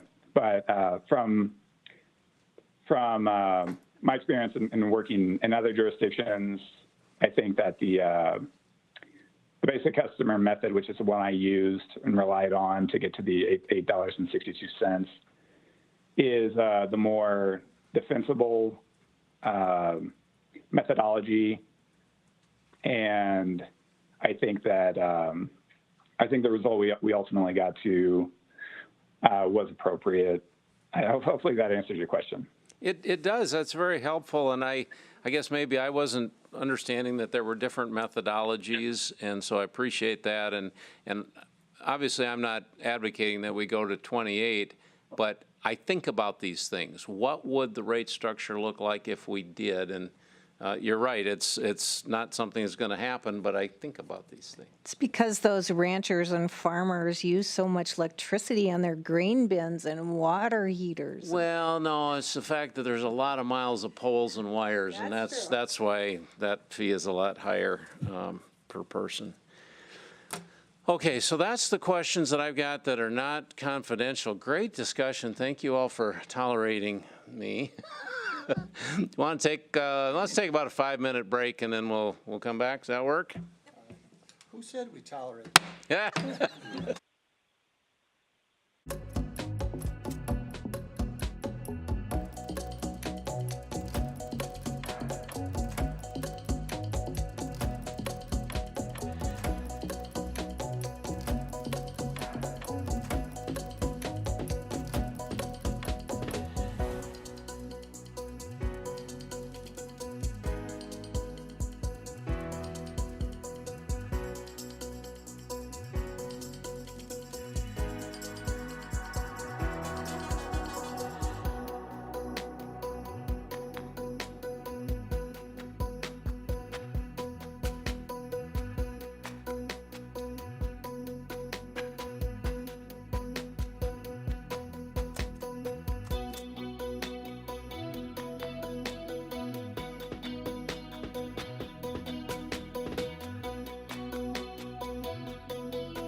When South Dakotans need reliable information, SDPB is there providing updates and coverage that keep our communities safe and connected.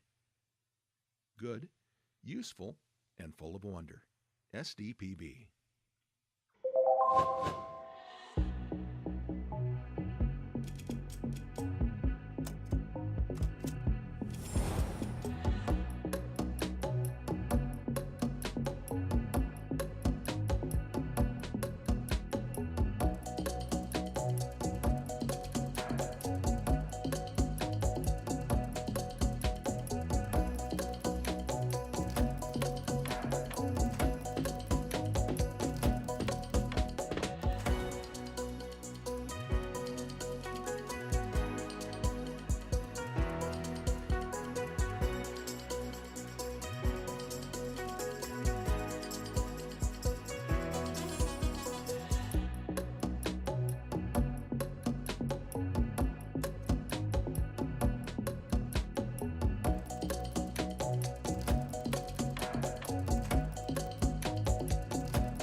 SDPB celebrates South Dakota's student athletes with live coverage of SDHSAA state championships, sharing the excitement of hometown heroes.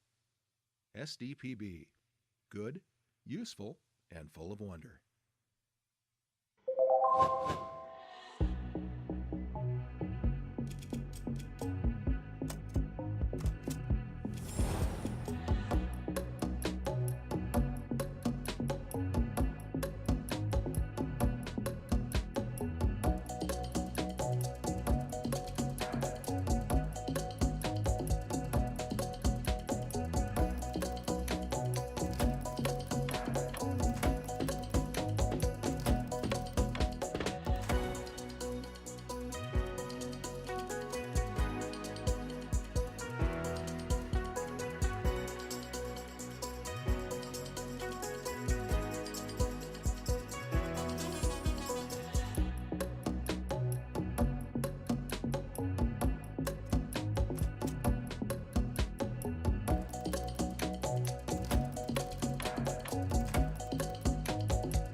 From choir to debate to theater, SDPB shines a spotlight on South Dakota's talented students through SDHSAA All-State Fine Arts programming. Good, useful, and full of wonder. SDPB.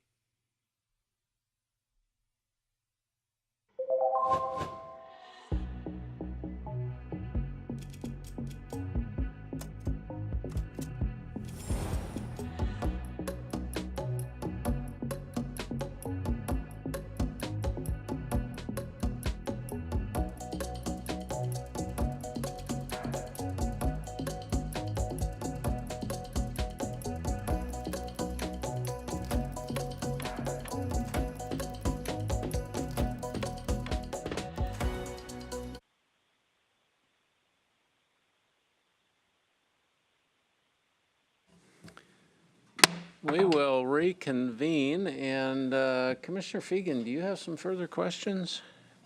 Thank you, and your questioning certainly helped eliminate many of my additional questions. I just want to go back to the infrastructure rider.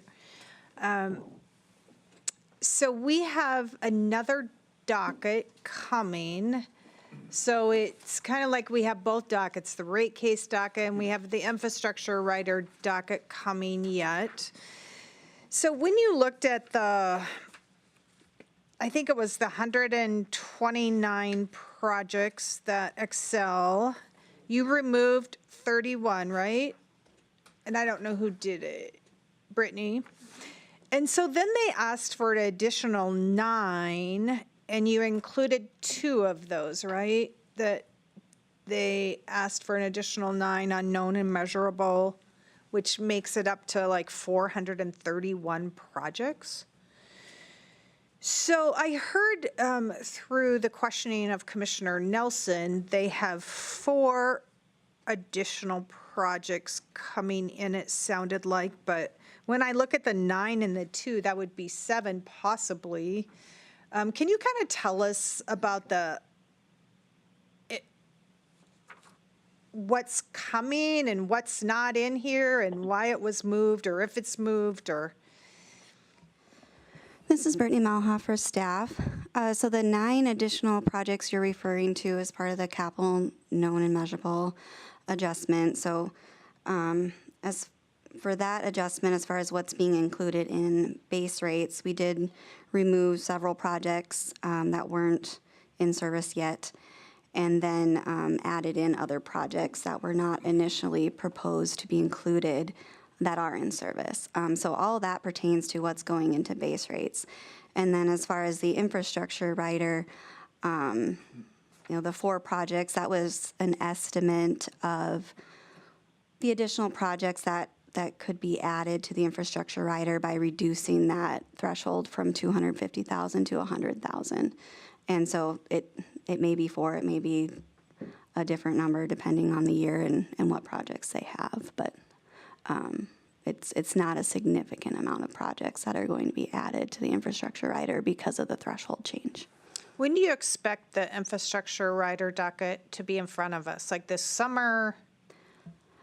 Yeah, so the infrastructure rider docket that's currently open, we are finalizing our review of that, and it's our intent to have that in front of you early this summer.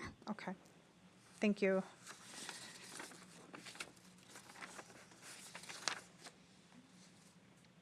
So the demand-related allocations, it appears that South Dakota's share is going up over time, where Minnesota's is going down, North Dakota's is stable.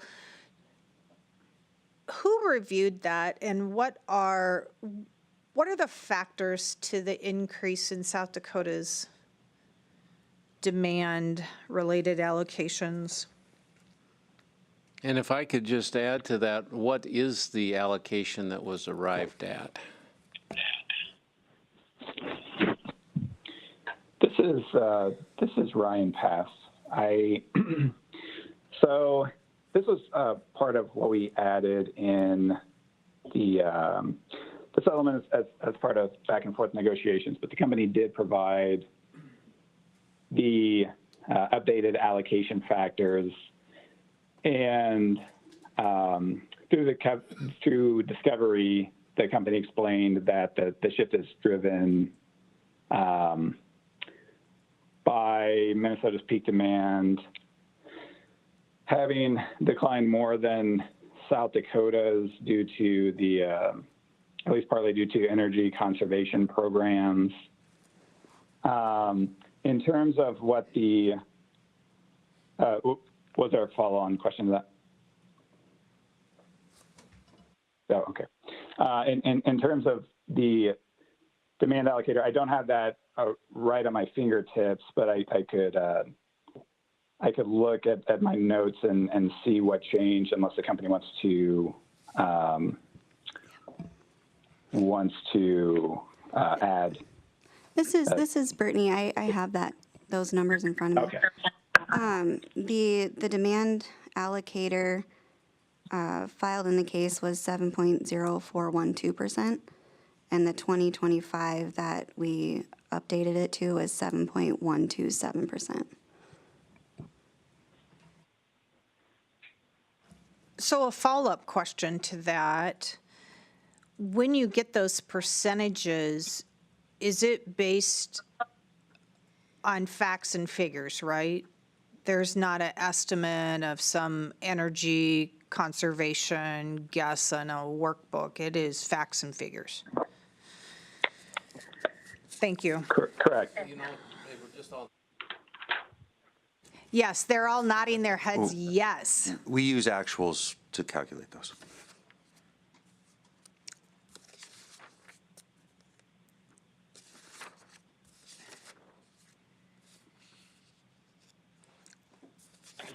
A lot of these questions have been answered. So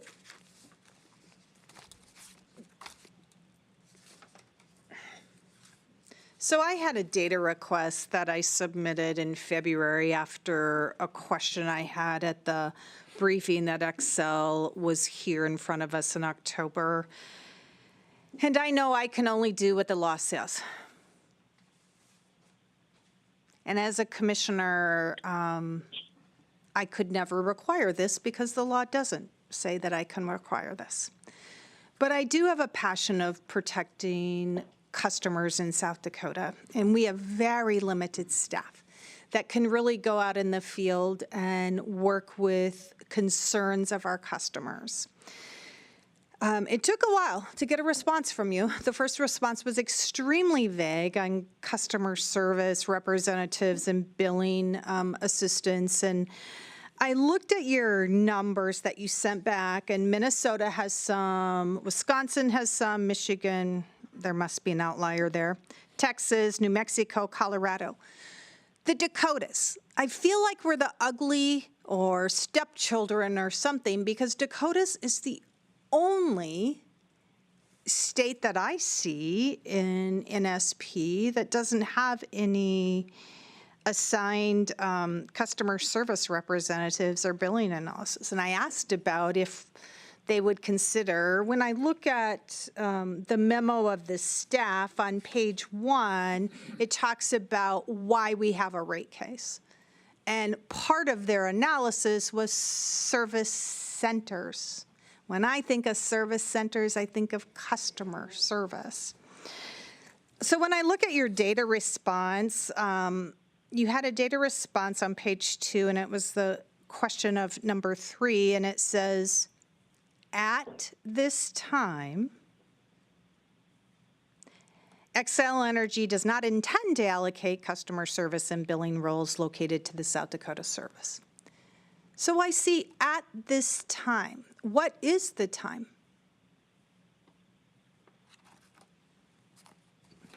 You ask a good question, Commissioner. I know that it's been something that's been discussed at the company about how to try to address that and make all that work. Part of it is going to have to continue to be to look at appropriate staffing and how we can make that work.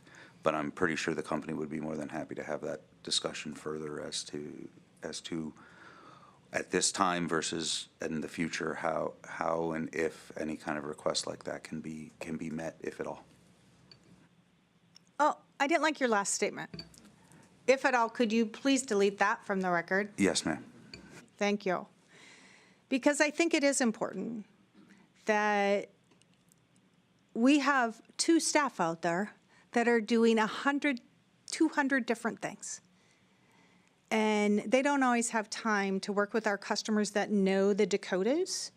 And I'm going to continue to pound the hammer on asking for more assistance on customer service, although I can't by law,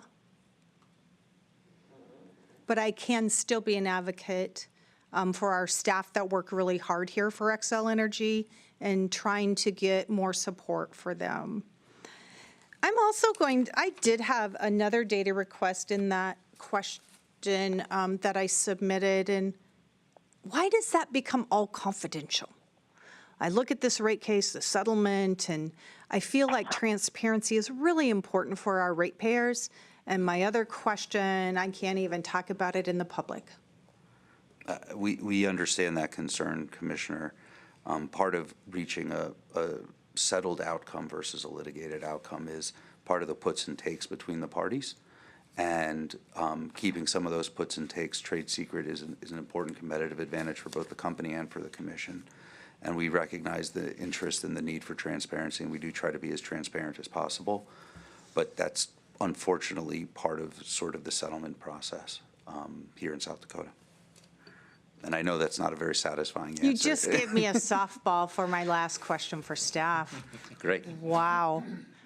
Because certainly I have more questions about transparency when we go into, if we're going into a confidential session, because Commissioner Hansen has questions confidentially. Staff. So I held the date of the evidentiary hearing for Xcel Energy for probably 6 months or whatever, 4 months. And I continued to remind my husband that I would be in Pier that week because I'm pretty sure that we're going to hearing.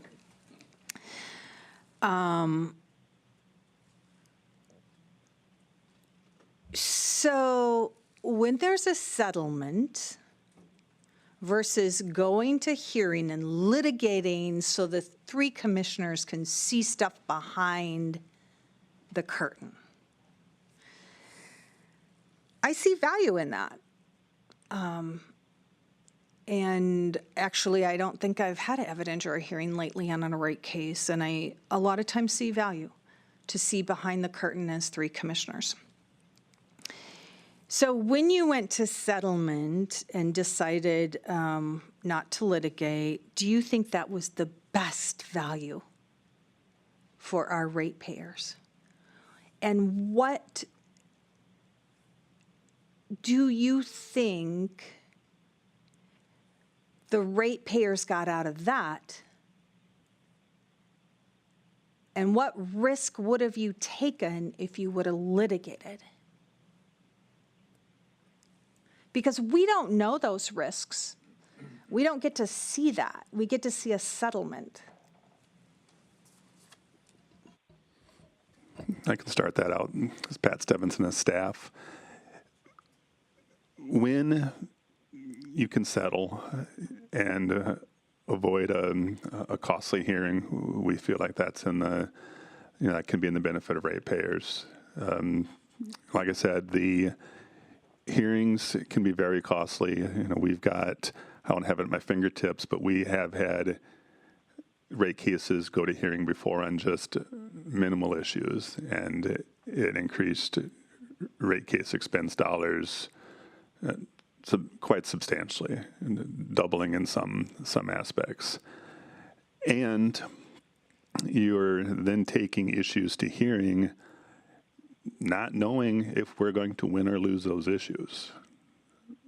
So, and when we can work on a settlement with a company and stick with the same outcomes and settlements that we've had in multiple cases in the past, we feel like we're doing what the commission has decided and wanted in the past, while avoiding that costly hearing. See if there's anything else to add. I appreciate your response, and this is what I know about our staff, Xcel. They work hard. Their number 1, 2, and 3 is to protect the ratepayer. And I know behind the curtain, they're poking and prodding and finding the details to make sure that our South Dakota ratepayers are taken care of. Okay, with that, are there any other questions that are not from the areas defined as confidential in the settlement or memo? Mr. Chairman, I'm going to attempt at some questions that are not confidential. First of all, I'd like to say that I agree 100% with what Mr. Stephenson just articulated. It was very well said on his part. It's, I think I've said things of that nature in the past, recognizing the significant cost of going to a hearing. And I really appreciate the amount of work that our staff has done on these. I don't think anyone can appreciate just how much, even those people who are involved in rate cases can appreciate how much is involved in those rate cases. I'm going to give the duo a 30-second break because I'm going to ask Mr. Colbeck a question. Oh, cool. Cool. I served with him on the commission during a period of time, and to see him in the room, in a rate case, it's appropriate. I don't know if you'll remember or not, or if you'll plead the fifth, or what you will do. Jim Wilcox, approached us, the three commissioners, and you and I and another gentleman, and I agreed with him on his proposal, and it had to do with rate cases to help prevent going through full-blown rate cases. It had to do with taking a portion of some new investments, and that we would then just have a mini rate case, so to speak, on that particular subject. And the other commissioner disagreed, said no, but you didn't know that. He came to you, blindsided you, and said, hey, we're going to go up and oppose this legislation. And of course, my name wasn't on it, but unbeknownst to you, Jim and I were going to discuss it. And it was in the room right on the other side of this wall, as a matter of fact. And you did not realize, I'm trusting you now, that you did not realize that you were blindsiding me, but you were blindsided. And you turned to me as it was going on, as it was starting, and you told me I was going to lose. And I said, how do you know? And you lip read. And you had been watching the other senators up there talking to each other. And one of them said, well, it's 2-1, so I'm going to vote again. And the others agreed. And so you knew ahead of time before I even gave my pitch. Jim gave his pitch, I gave mine, and then the other commissioner and you went up, and you just basically sat there as the potted plant, so to speak. And that was it. They didn't ask any questions. They said, well, there's 2 commissioners against 1 commissioner, so we're going to vote this way. Subsequently, a couple of years later, that was brought up again, and it passed. And I'm just wondering, do you remember that? It's part of interesting history for rate cases. And then if you do remember it, I'd like to know if that portion is a part of this rate case. Steve Kovac, Xcel Energy, State Director. Yes, I do remember that, and that was, I blame Rizloff for my, I don't blame myself, I blame Greg Rizloff. Many, many years ago, I was much younger and much more inexperienced, and I should have probably listened to the more experienced commissioner at that time. If I remember correctly, I think it was an infrastructure rider.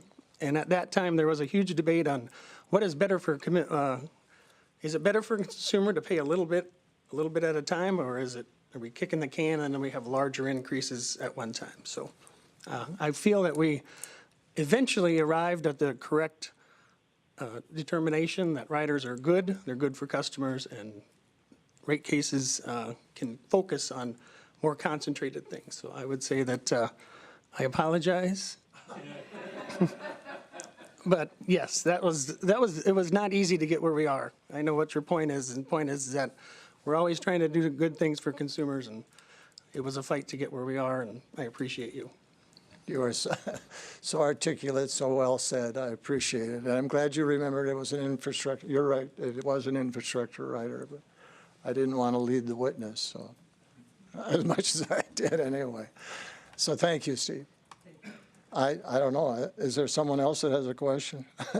No, I thought the point you were making is this was your chance to get even with him for that vote back in those days. But then when he apologizes, that makes that kind of hard. So, yeah.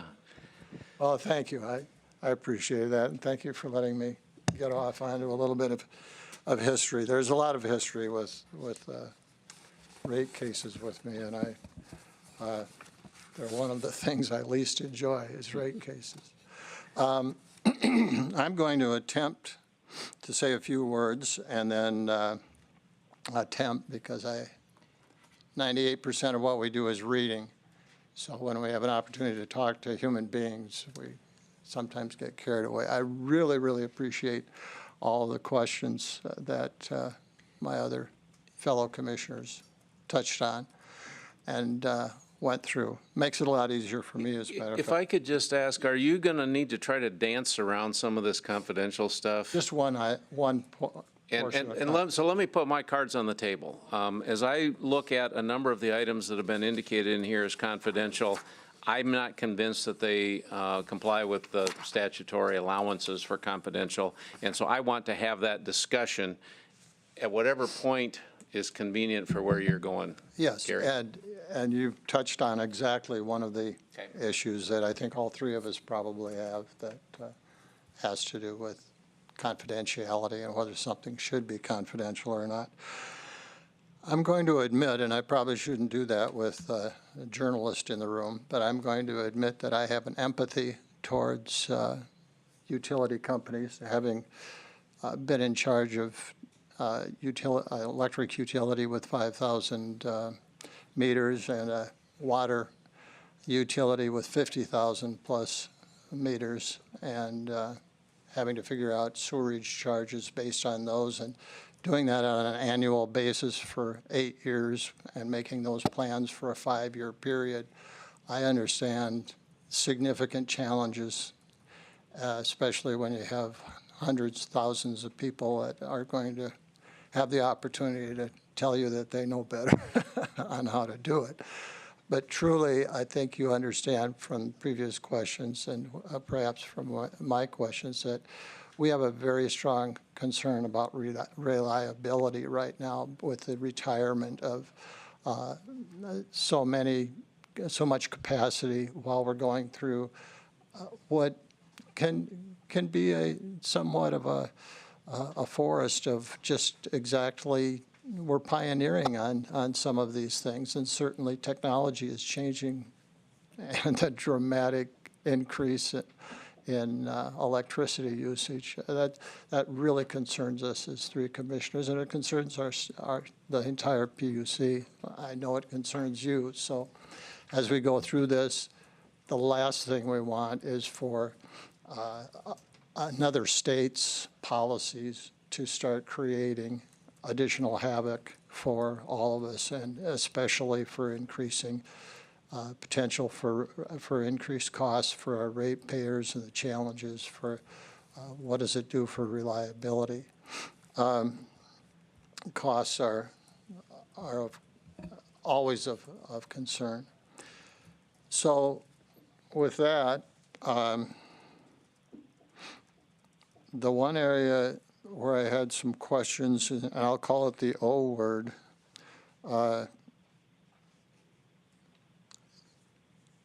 pertains to a settlement that took place that was confidential.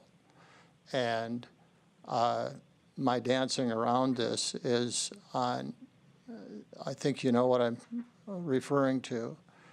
And has there been discussion where you can tell us that it no longer needs to be, or a large portion of that no longer needs to be confidential?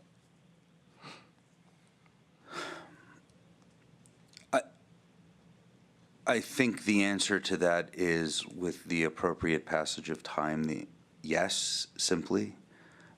If I'm following you correctly, I think there were other items in flight in all different kinds of places where keeping that confidential was an important piece, and some of that may have changed. And I'm happy to discuss it further in confidential session.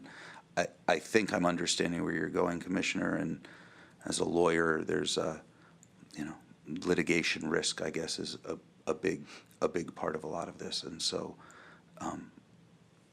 I think we can have a more fulsome discussion in closed session. Good, because not being able to even mention this is just sort of crippling for us.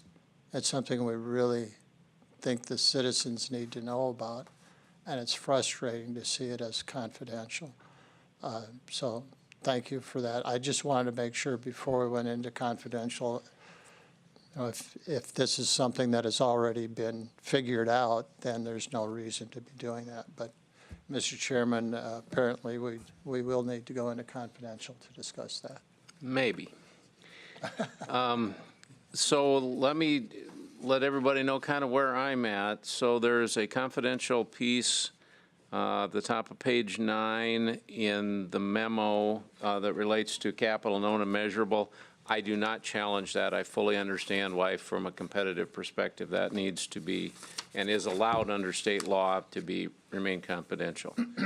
I do have significant concerns with the 2 confidential pieces on page 11 of the memo and those pieces that are on pages 18 and 19 of the memo. And so I'm going to ask, I guess I'm going to ask staff first. I'm failing to understand what the proprietary business secrets are here. I'm failing to understand what the competitive advantages, they operate in a monopoly environment. I fail to understand what the, competitive advantages or disadvantages might be to this being public. It certainly appears to me to be things that the ratepayers should know about or at least have access to. So I guess for staff, help me understand why these are confidential from your all's perspective.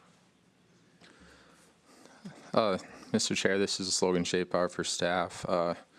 The information that's redacted in staff's memo was deemed confidential by Excel, and therefore, on our part, that gets afforded confidential treatment automatically by law. So there can be a process where the commission determines whether something should be confidential or not. But I guess from our standpoint, once they deem it confidential, which my understanding is that the information that we've redacted in our memo constitutes trade secrets or proprietary information.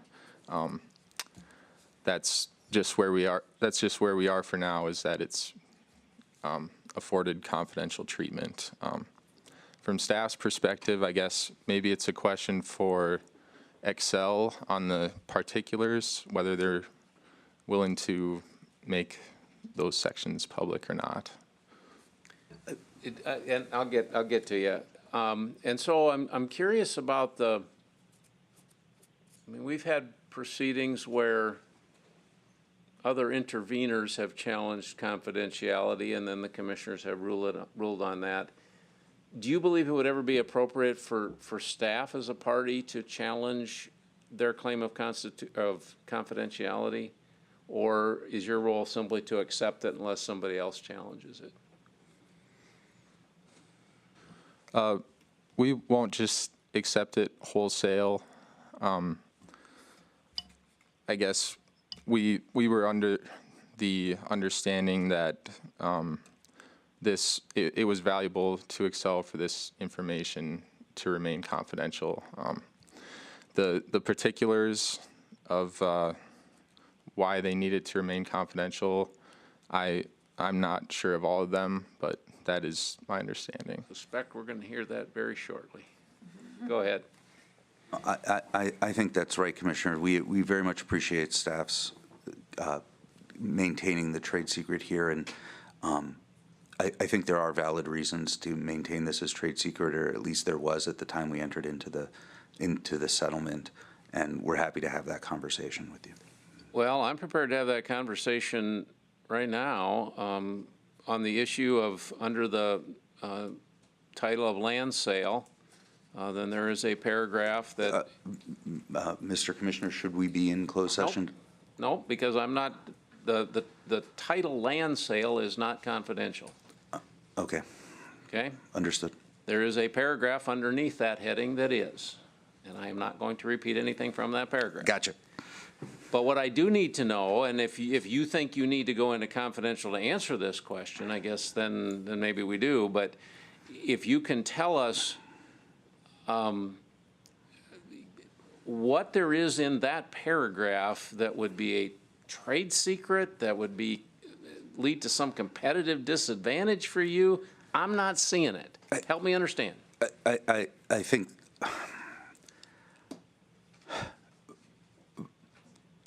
My preference would be to have the conversation confidentially, but clearly that's not the commissioner's preference. So I'll try to dance around this a little bit. Here's what I'm trying to figure out is whether we can remove the confidential label on some of this stuff.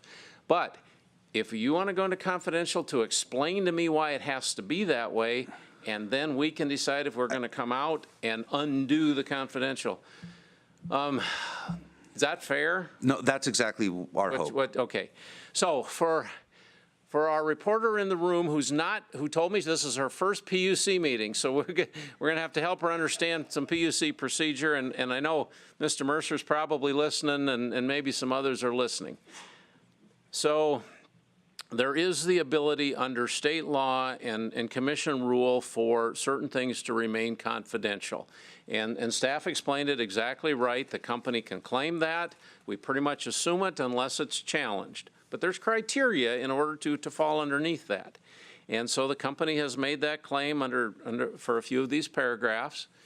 And typically what we do is then we will ask everybody who's not a party to leave. We'll shut off the webcast, and we will have these discussions about the confidential information. But understand, we have a tape recorder that is running, so our entire confidential conversation is captured, lest in the future someone should question what went on in that session, and it would need to come out, and so it's captured that way. And so just so that you understand kind of where we're going, at this point, we're going to ask you to leave. We're going to shut off the webcast. And then we're going to have this discussion on whether or not we can actually open some of this back up. And typically what we'll do is have you stay out in the hallway. And if you want to leave, you sure can, or stay out there. And then we'll let you know when we're done with that. And you're welcome to back in. Okay, so who's on the line?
Every day, SDPB connects South Dakotans with stories that inform, inspire, and bring us together.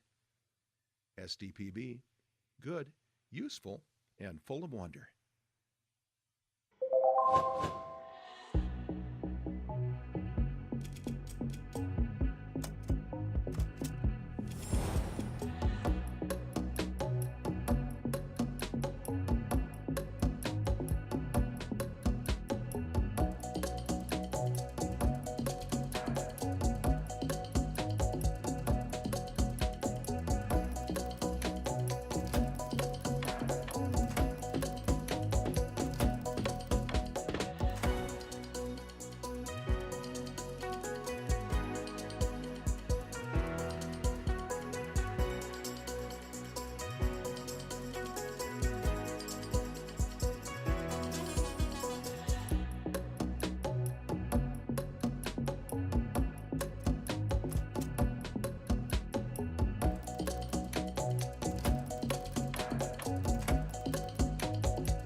SDPB is your home for fact-based journalism, connecting South Dakotans with news they can trust and stories that matter.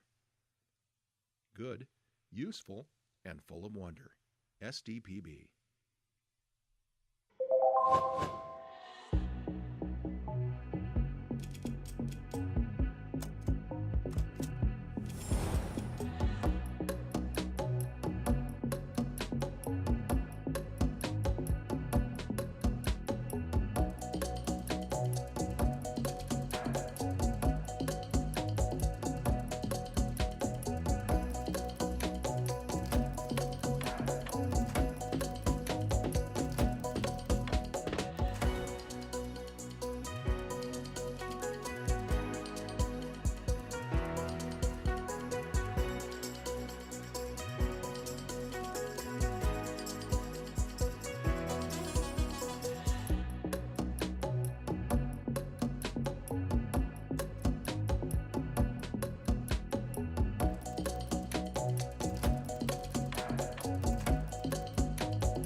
From children's programs to in-depth documentaries, SDPB sparks curiosity and lifelong learning in every South Dakotan.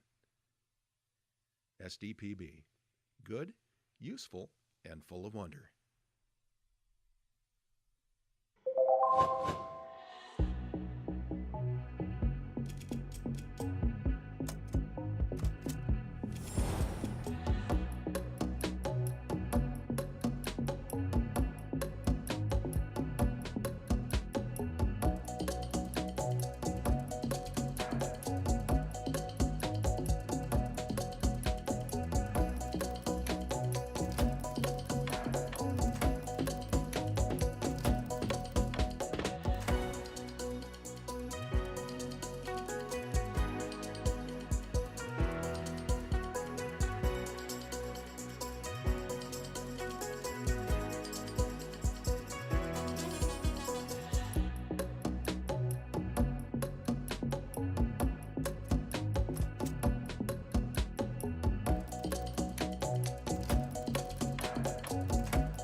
SDPB brings South Dakotans together, telling the stories that unite small towns, big ideas, and the people who make our state shine. Good, useful, and full of wonder. SDPB.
SDPB shares the voices and experiences of South Dakotans, preserving our stories, our culture, and our sense of place.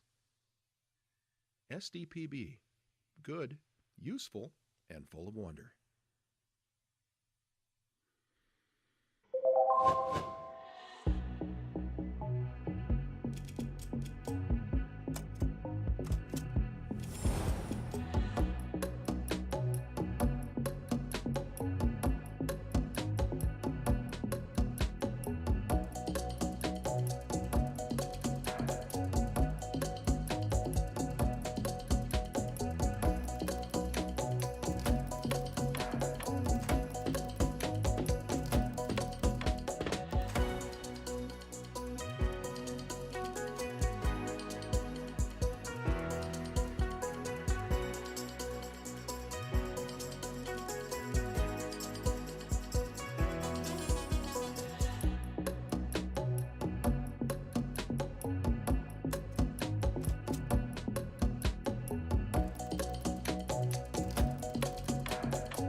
As South Dakota's public media network, SDPB serves everyone with transparency, integrity, and commitment to open access. Good, useful, and full of wonder. SDPB.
SDPB helps shape South Dakota's future by educating, informing, and inspiring the next generation of thinkers, leaders, and creators. SDPB. Good, useful, and full of wonder.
SDPB serves South Dakota through an interconnected communication system that is on 24/7, 365.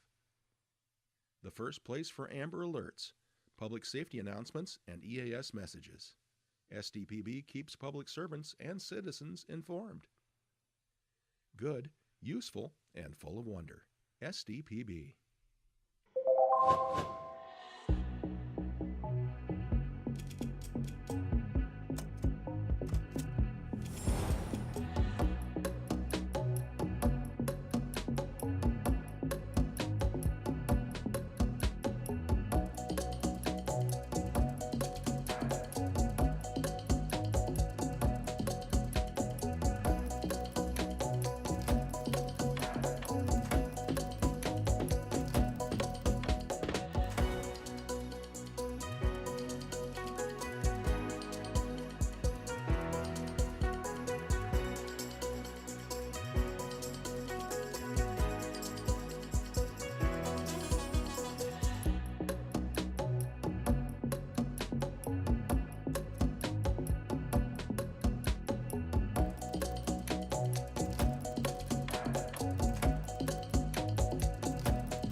SDPB brings you closer to your government.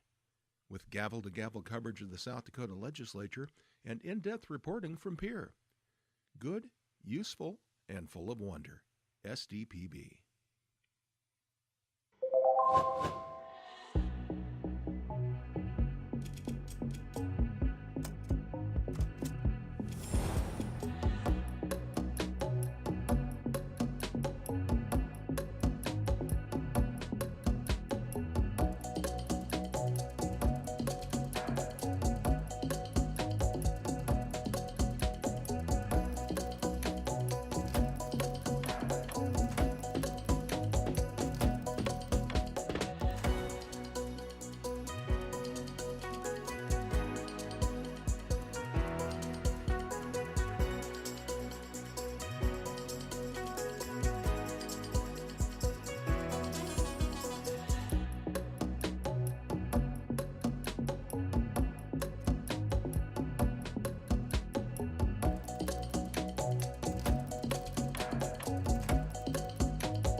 From early learners to lifelong students, SDPB inspires curiosity through trusted educational programs and resources for every stage of life.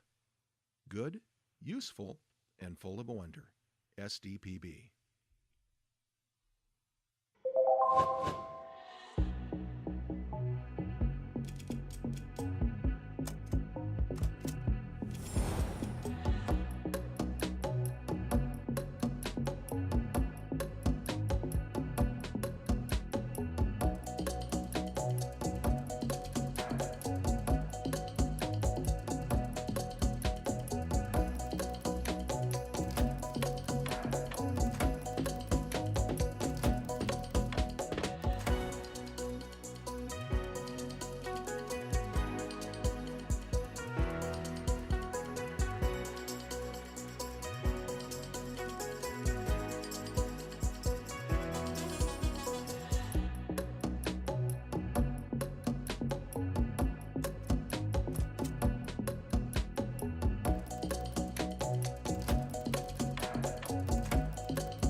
When South Dakotans need reliable information, SDPB is there providing updates and coverage that keep our communities safe and connected.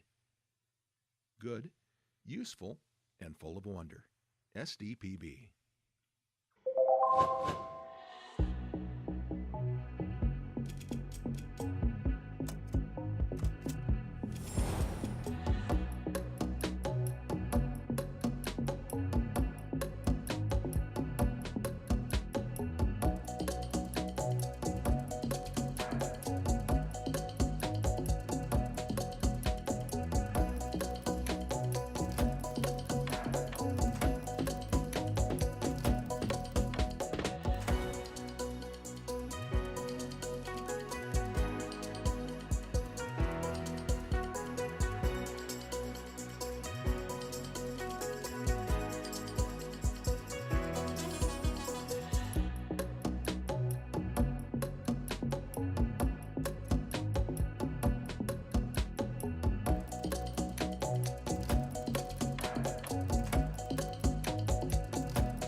SDPB celebrates South Dakota's student athletes with live coverage of SDHSAA state championships, sharing the excitement of hometown heroes.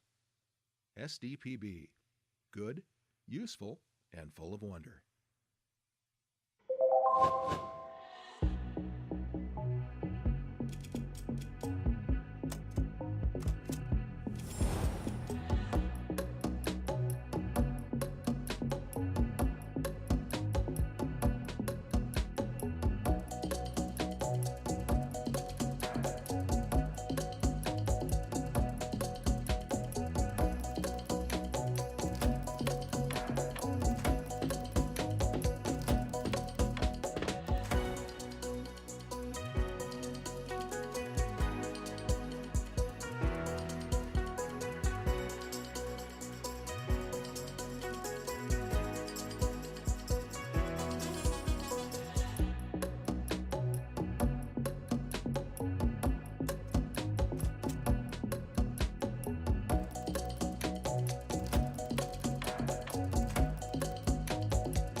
Okay, we are back in public session.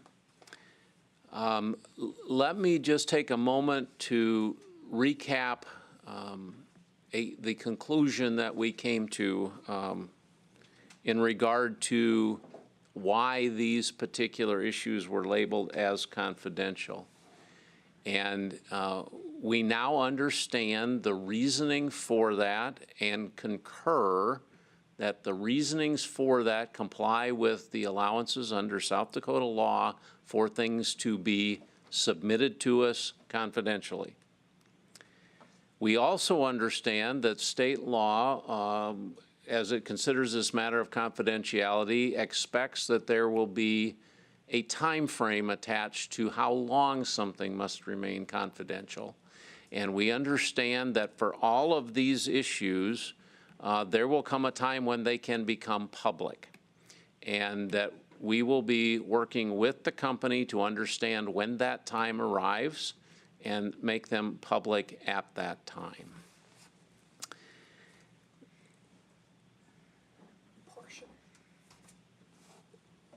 We'll see. Okay. Other commissioner questions?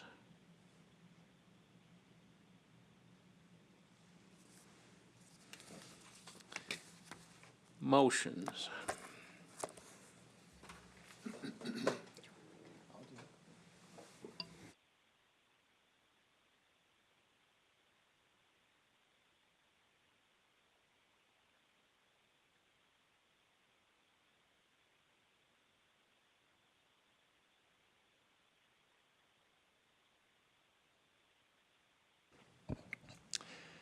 Mr. Chairman, in EL 25-024, I move that the Commission grant the joint motion for approval of settlement stipulation, approve the rates, tariff sheets, terms, conditions stipulated therein, and that the Commission approve Xcel's interim refund plan.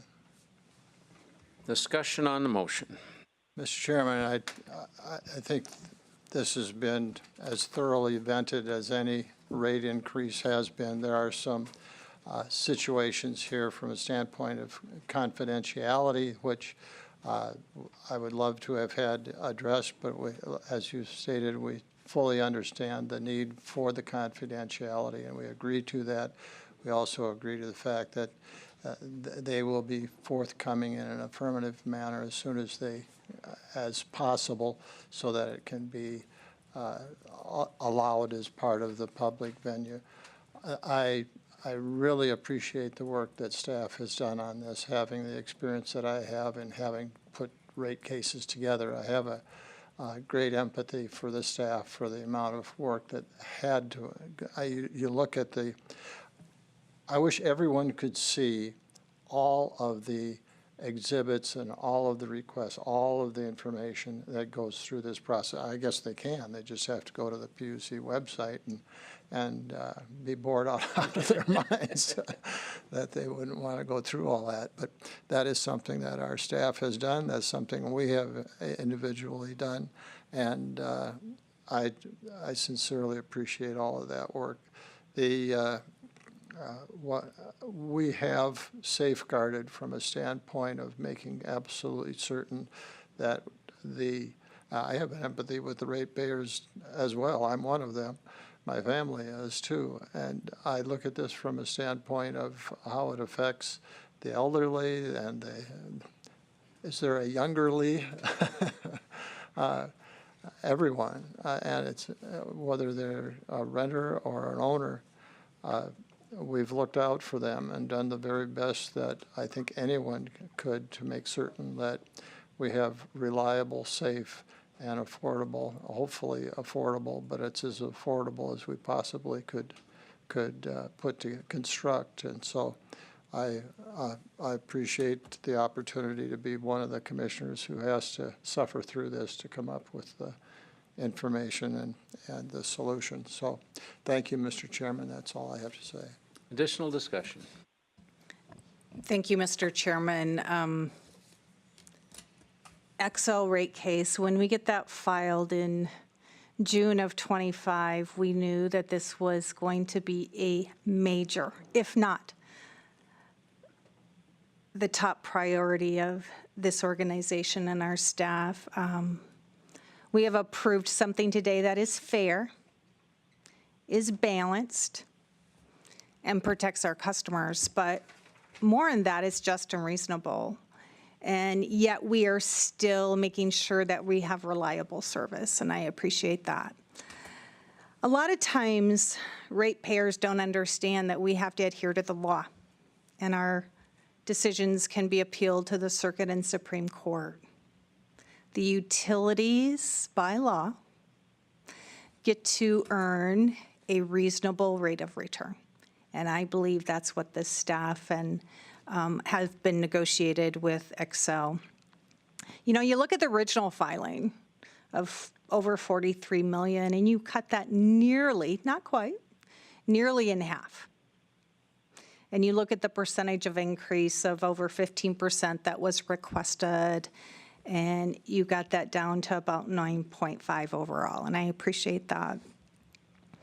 The one item that we really are grateful for is when staff determined that Xcel's acceleration on the depreciation of their coal plants that we believe, and it shows on the record, that we're still prudent and we're still reliable to provide electricity for our customers. And I appreciate you taking that out, that depreciation of acceleration of 2 and then looking at 1 again. I mean, that is $2.3 million credit annually until 2030. That's extraordinary that our staff have worked hard on, and I appreciate that.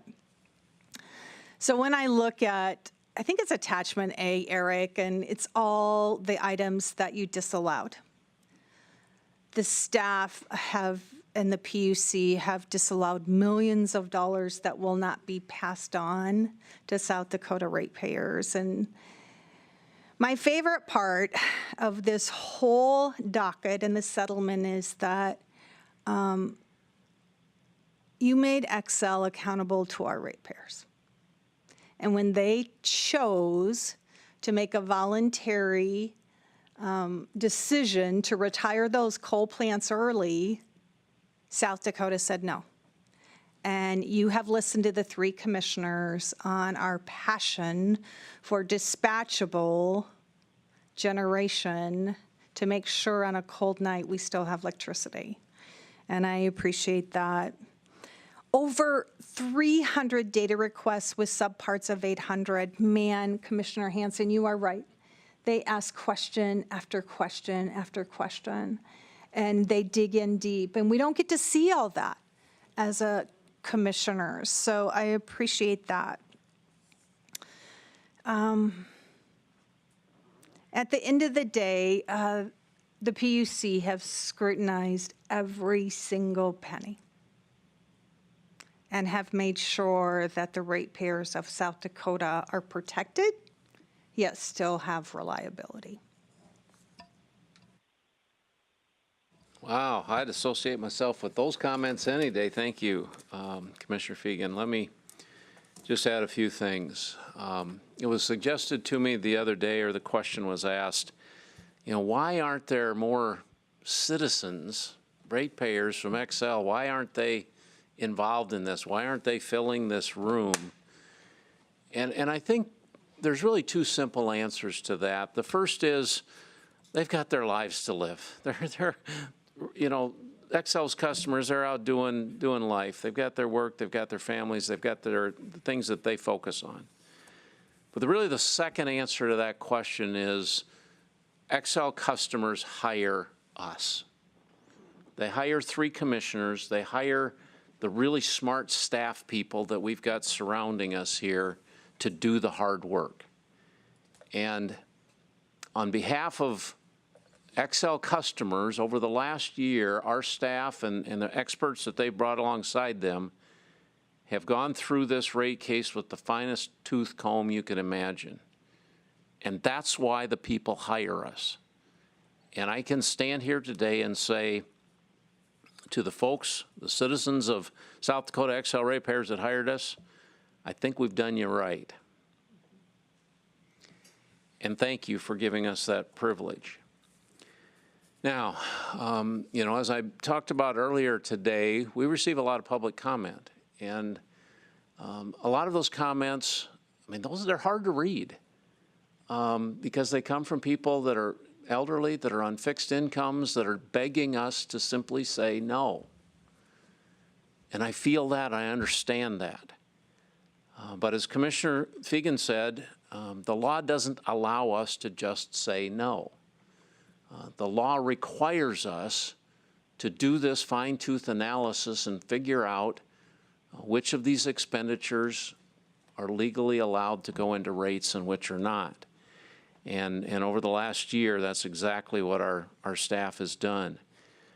And as has, I think, been clear today, and if there's any member of the public that wonders about this, as Commissioner Hansen said, go out to our website and read the staff memo. Read all of the areas where they took nearly $20 million worth of requests from Xcel and threw them out. And they were things that simply were not fair for South Dakota ratepayers to pay. A lot of it was Minnesota-centric stuff. We're not going to bang on Minnesota today, but the reality is a lot of the things that were taken out of this are things that over in Minnesota they think are okay. That's fine.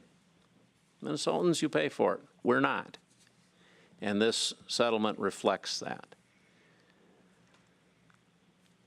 At the end of the day, 8.9, 9.5, I went back and I looked. The inflation rate over the last 3 years, I think the total inflation was like right at 9.4. And so while we would love for this to come in under the general inflation rate, it's really just right at that, okay? But it's a whole lot better than elsewhere in the country where they're looking at sometimes 20 and 30% increases far, far above inflation. We don't do that here. And the last thing that I will say, and this is really where I begin today, when this rate case came in and I read through the volumes, and I created my checklist, and I had a lot of red lines in there. There were things I read in this case that if that's there at the end of the day, I'm a no, because legally I can be a no. And staff, you found every one of them, and you said no first. And that's reflected in the settlement. And so I say kudos to you for reading my mind and for coming to us with a settlement that reflects that.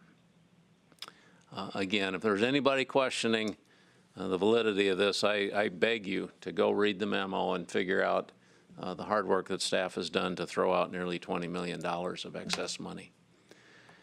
Further discussion? With that, all those in favor will vote aye. Those opposed, nay. Commissioner Hanson. Aye. Commissioner Fegan. Fegan votes aye. Nelson votes aye. Motion carries. Thank you, folks, for enduring with us this morning and answering questions. For staff's consultants that are on the line, thank you for being for coming alongside our staff and helping them with some of the more complex issues that have been involved in this. And your explanations today really cleared up a lot of the things that were still gray in my mind coming in this morning, and helping me feel better about this than when I walked in today. So thank you. With that, let's see, we don't have anybody? I do have a quick public comment when you're ready. Yeah, we don't have anybody for public comment, so Commissioner Fegan, public comment. So we did celebrate 25 years of Patrick Stephenson at the Southwest Power Pool meetings this week. At the Regional States Committee and the board meeting, Greg Resolov was recognized for his 50th year of service, and we are celebrating that June 30th at the Capitol Visitors Center, June 30th. I think it's later in the afternoon. I think it's around 3 to 6, but we will have more information on celebrating 50 years. Awesome, awesome. The only announcement I've got, the next regular meeting will be Tuesday, May 19th, 9:30 a.m. right here at room 413, back at our regular time and date and location. Anything else for the good of the order? Is there a motion? I move to adjourn. All those in favor will vote aye. Those opposed, nay. Commissioner Hanson. Aye. Commissioner Fegan. Fegan votes aye. Nelson votes aye. We are adjourned.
As South Dakota's public media network, SDPB serves everyone with transparency, integrity, and commitment to open access.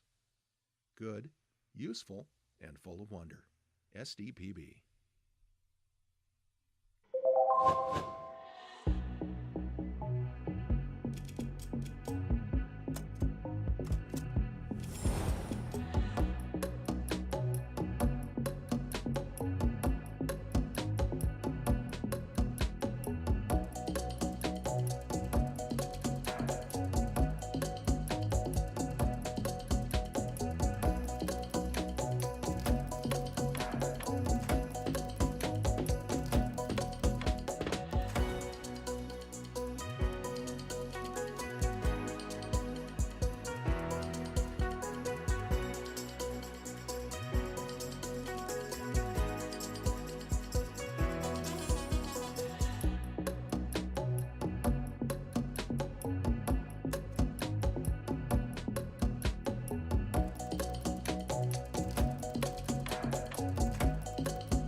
SDPB helps shape South Dakota's future by educating, informing, and inspiring the next generation of thinkers, leaders, and creators.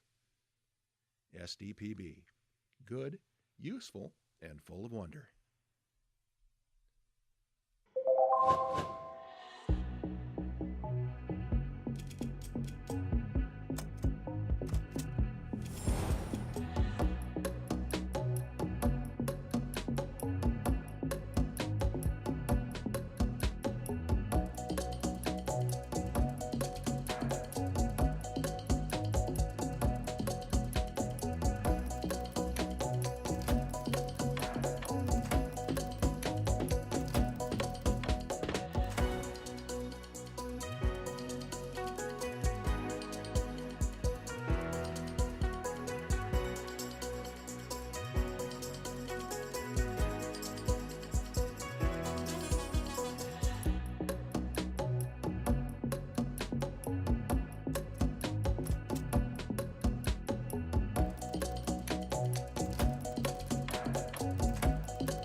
SDPB serves South Dakota through an interconnected communication system that is on 24/7, 365. The first place for Amber Alerts, public safety announcements, and EAS messages. SDPB keeps public servants and citizens informed. Good, useful, and full of wonder. SDPB.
SDPB brings you closer to your government.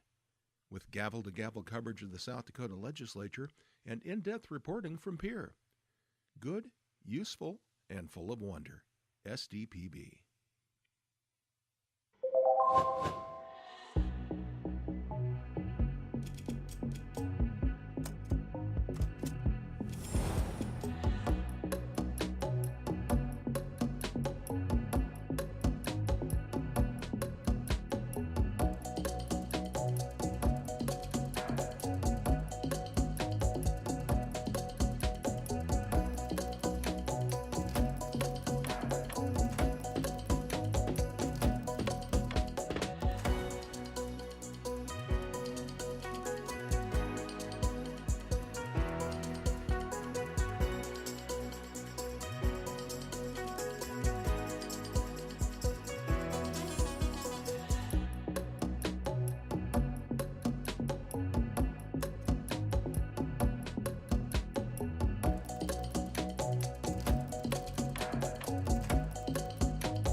From early learners to lifelong students, SDPB inspires curiosity through trusted educational programs and resources for every stage of life. Good, useful, and full of wonder. SDPB.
When South Dakotans need reliable information, SDPB is there providing updates and coverage that keep our communities safe and connected. Good, useful, and full of wonder. SDPB.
SDPB celebrates South Dakota's student athletes with live coverage of SDHSAA state championships, sharing the excitement of hometown heroes.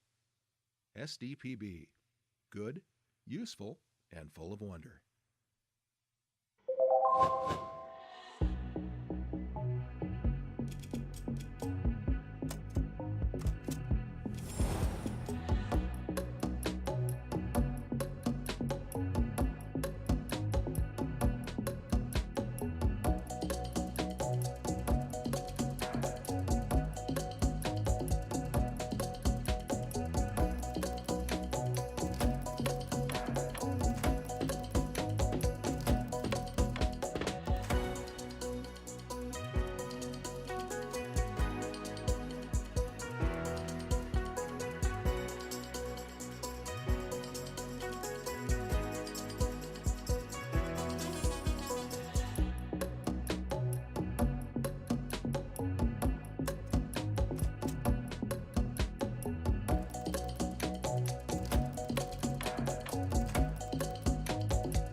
From choir to debate to theater, SDPB shines a spotlight on South Dakota's talented students through SDHSAA All-State Fine Arts programming.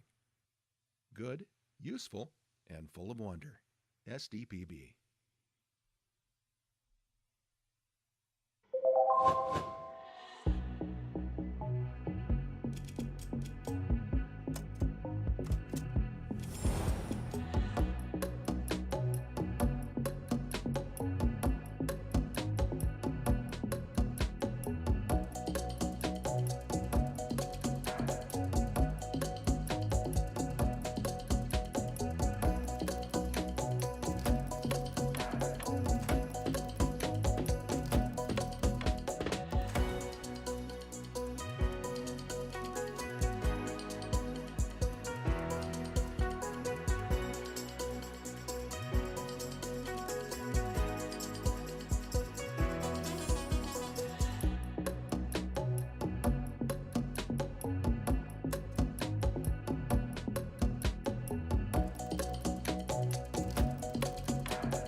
Every day, SDPB connects South Dakotans with stories that inform, inspire, and bring us together.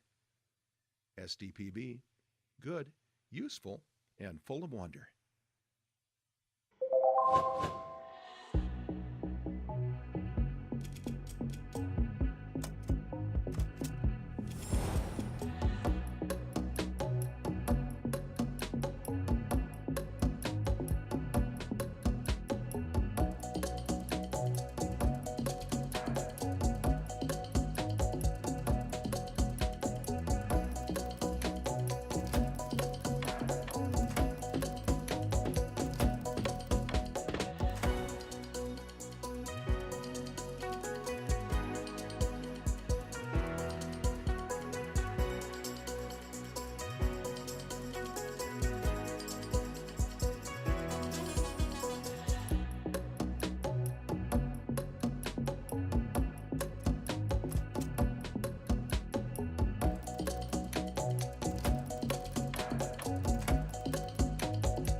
SDPB is your home for fact-based journalism, connecting South Dakotans with news they can trust and stories that matter. Good, useful, and full of wonder. SDPB.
From children's programs to in-depth documentaries, SDPB sparks curiosity and lifelong learning in every South Dakotan. SDPB. Good, useful, and full of wonder.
SDPB brings South Dakotans together, telling the stories that unite small towns, big ideas, and the people who make our state shine.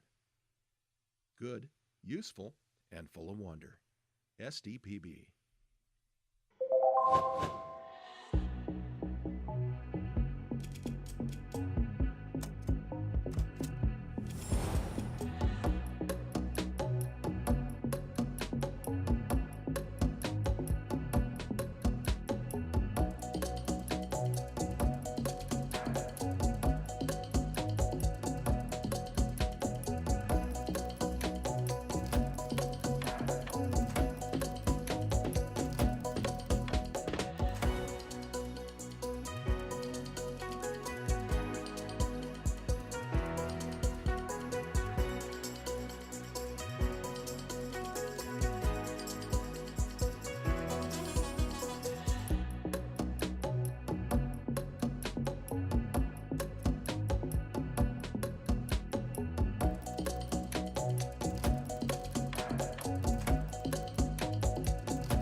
SDPB shares the voices and experiences of South Dakotans, preserving our stories, our culture, and our sense of place.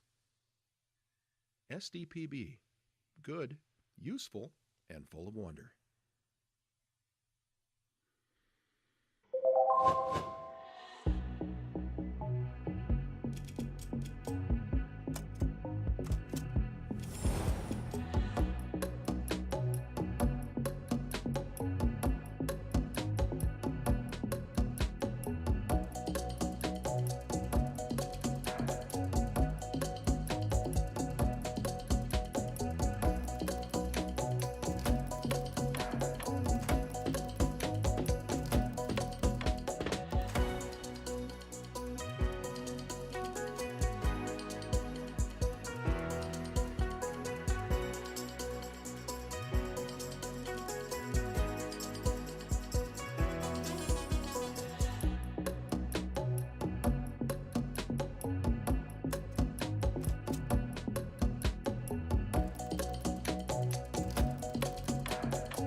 As South Dakota's public media network, SDPB serves everyone with transparency, integrity, and commitment to open access. Good, useful, and full of wonder. SDPB.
SDPB helps shape South Dakota's future by educating, informing, and inspiring the next generation of thinkers, leaders, and creators. SDPB. Good, useful, and full of wonder.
SDPB serves South Dakota through an interconnected communication system that is on 24/7, 365.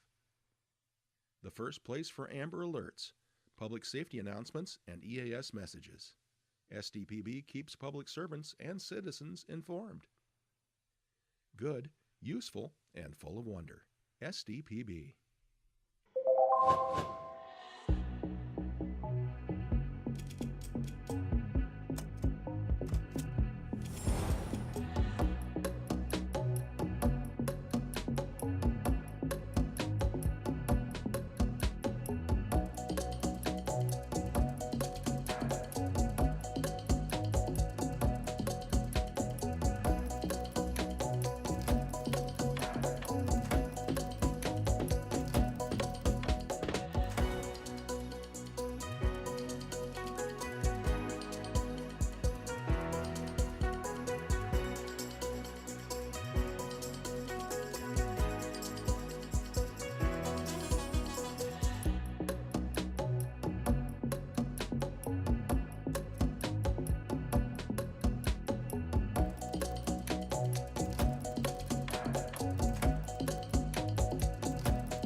SDPB brings you closer to your government. With gavel-to-gavel coverage of the South Dakota Legislature and in-depth reporting from Pierre. Good, useful, and full of wonder. SDPB.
From early learners to lifelong students, SDPB inspires curiosity through trusted educational programs and resources for every stage of life. Good, useful, and full of wonder. SDPB.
When South Dakotans need reliable information, SDPB is there providing updates and coverage that keep our communities safe and connected.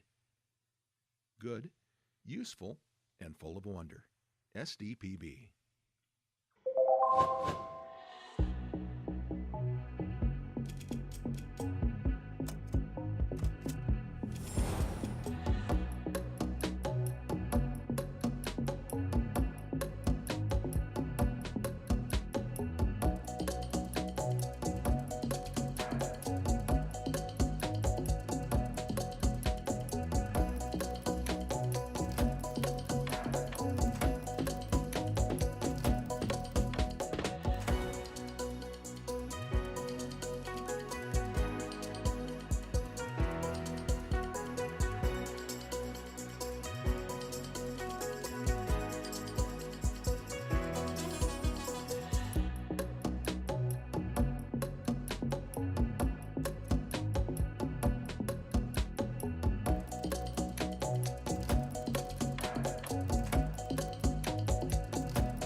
SDPB celebrates South Dakota's student athletes with live coverage of SDHSAA state championships, sharing the excitement of hometown heroes.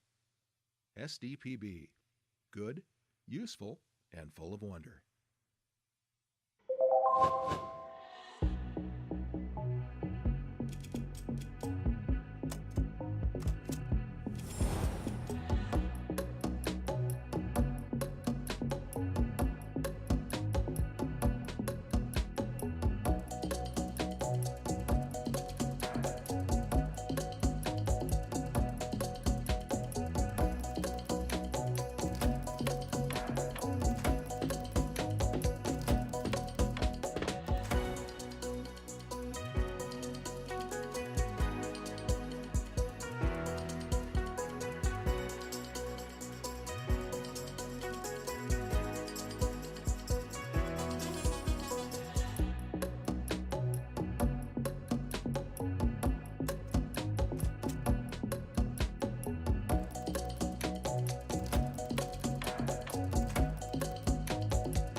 From choir to debate to theater,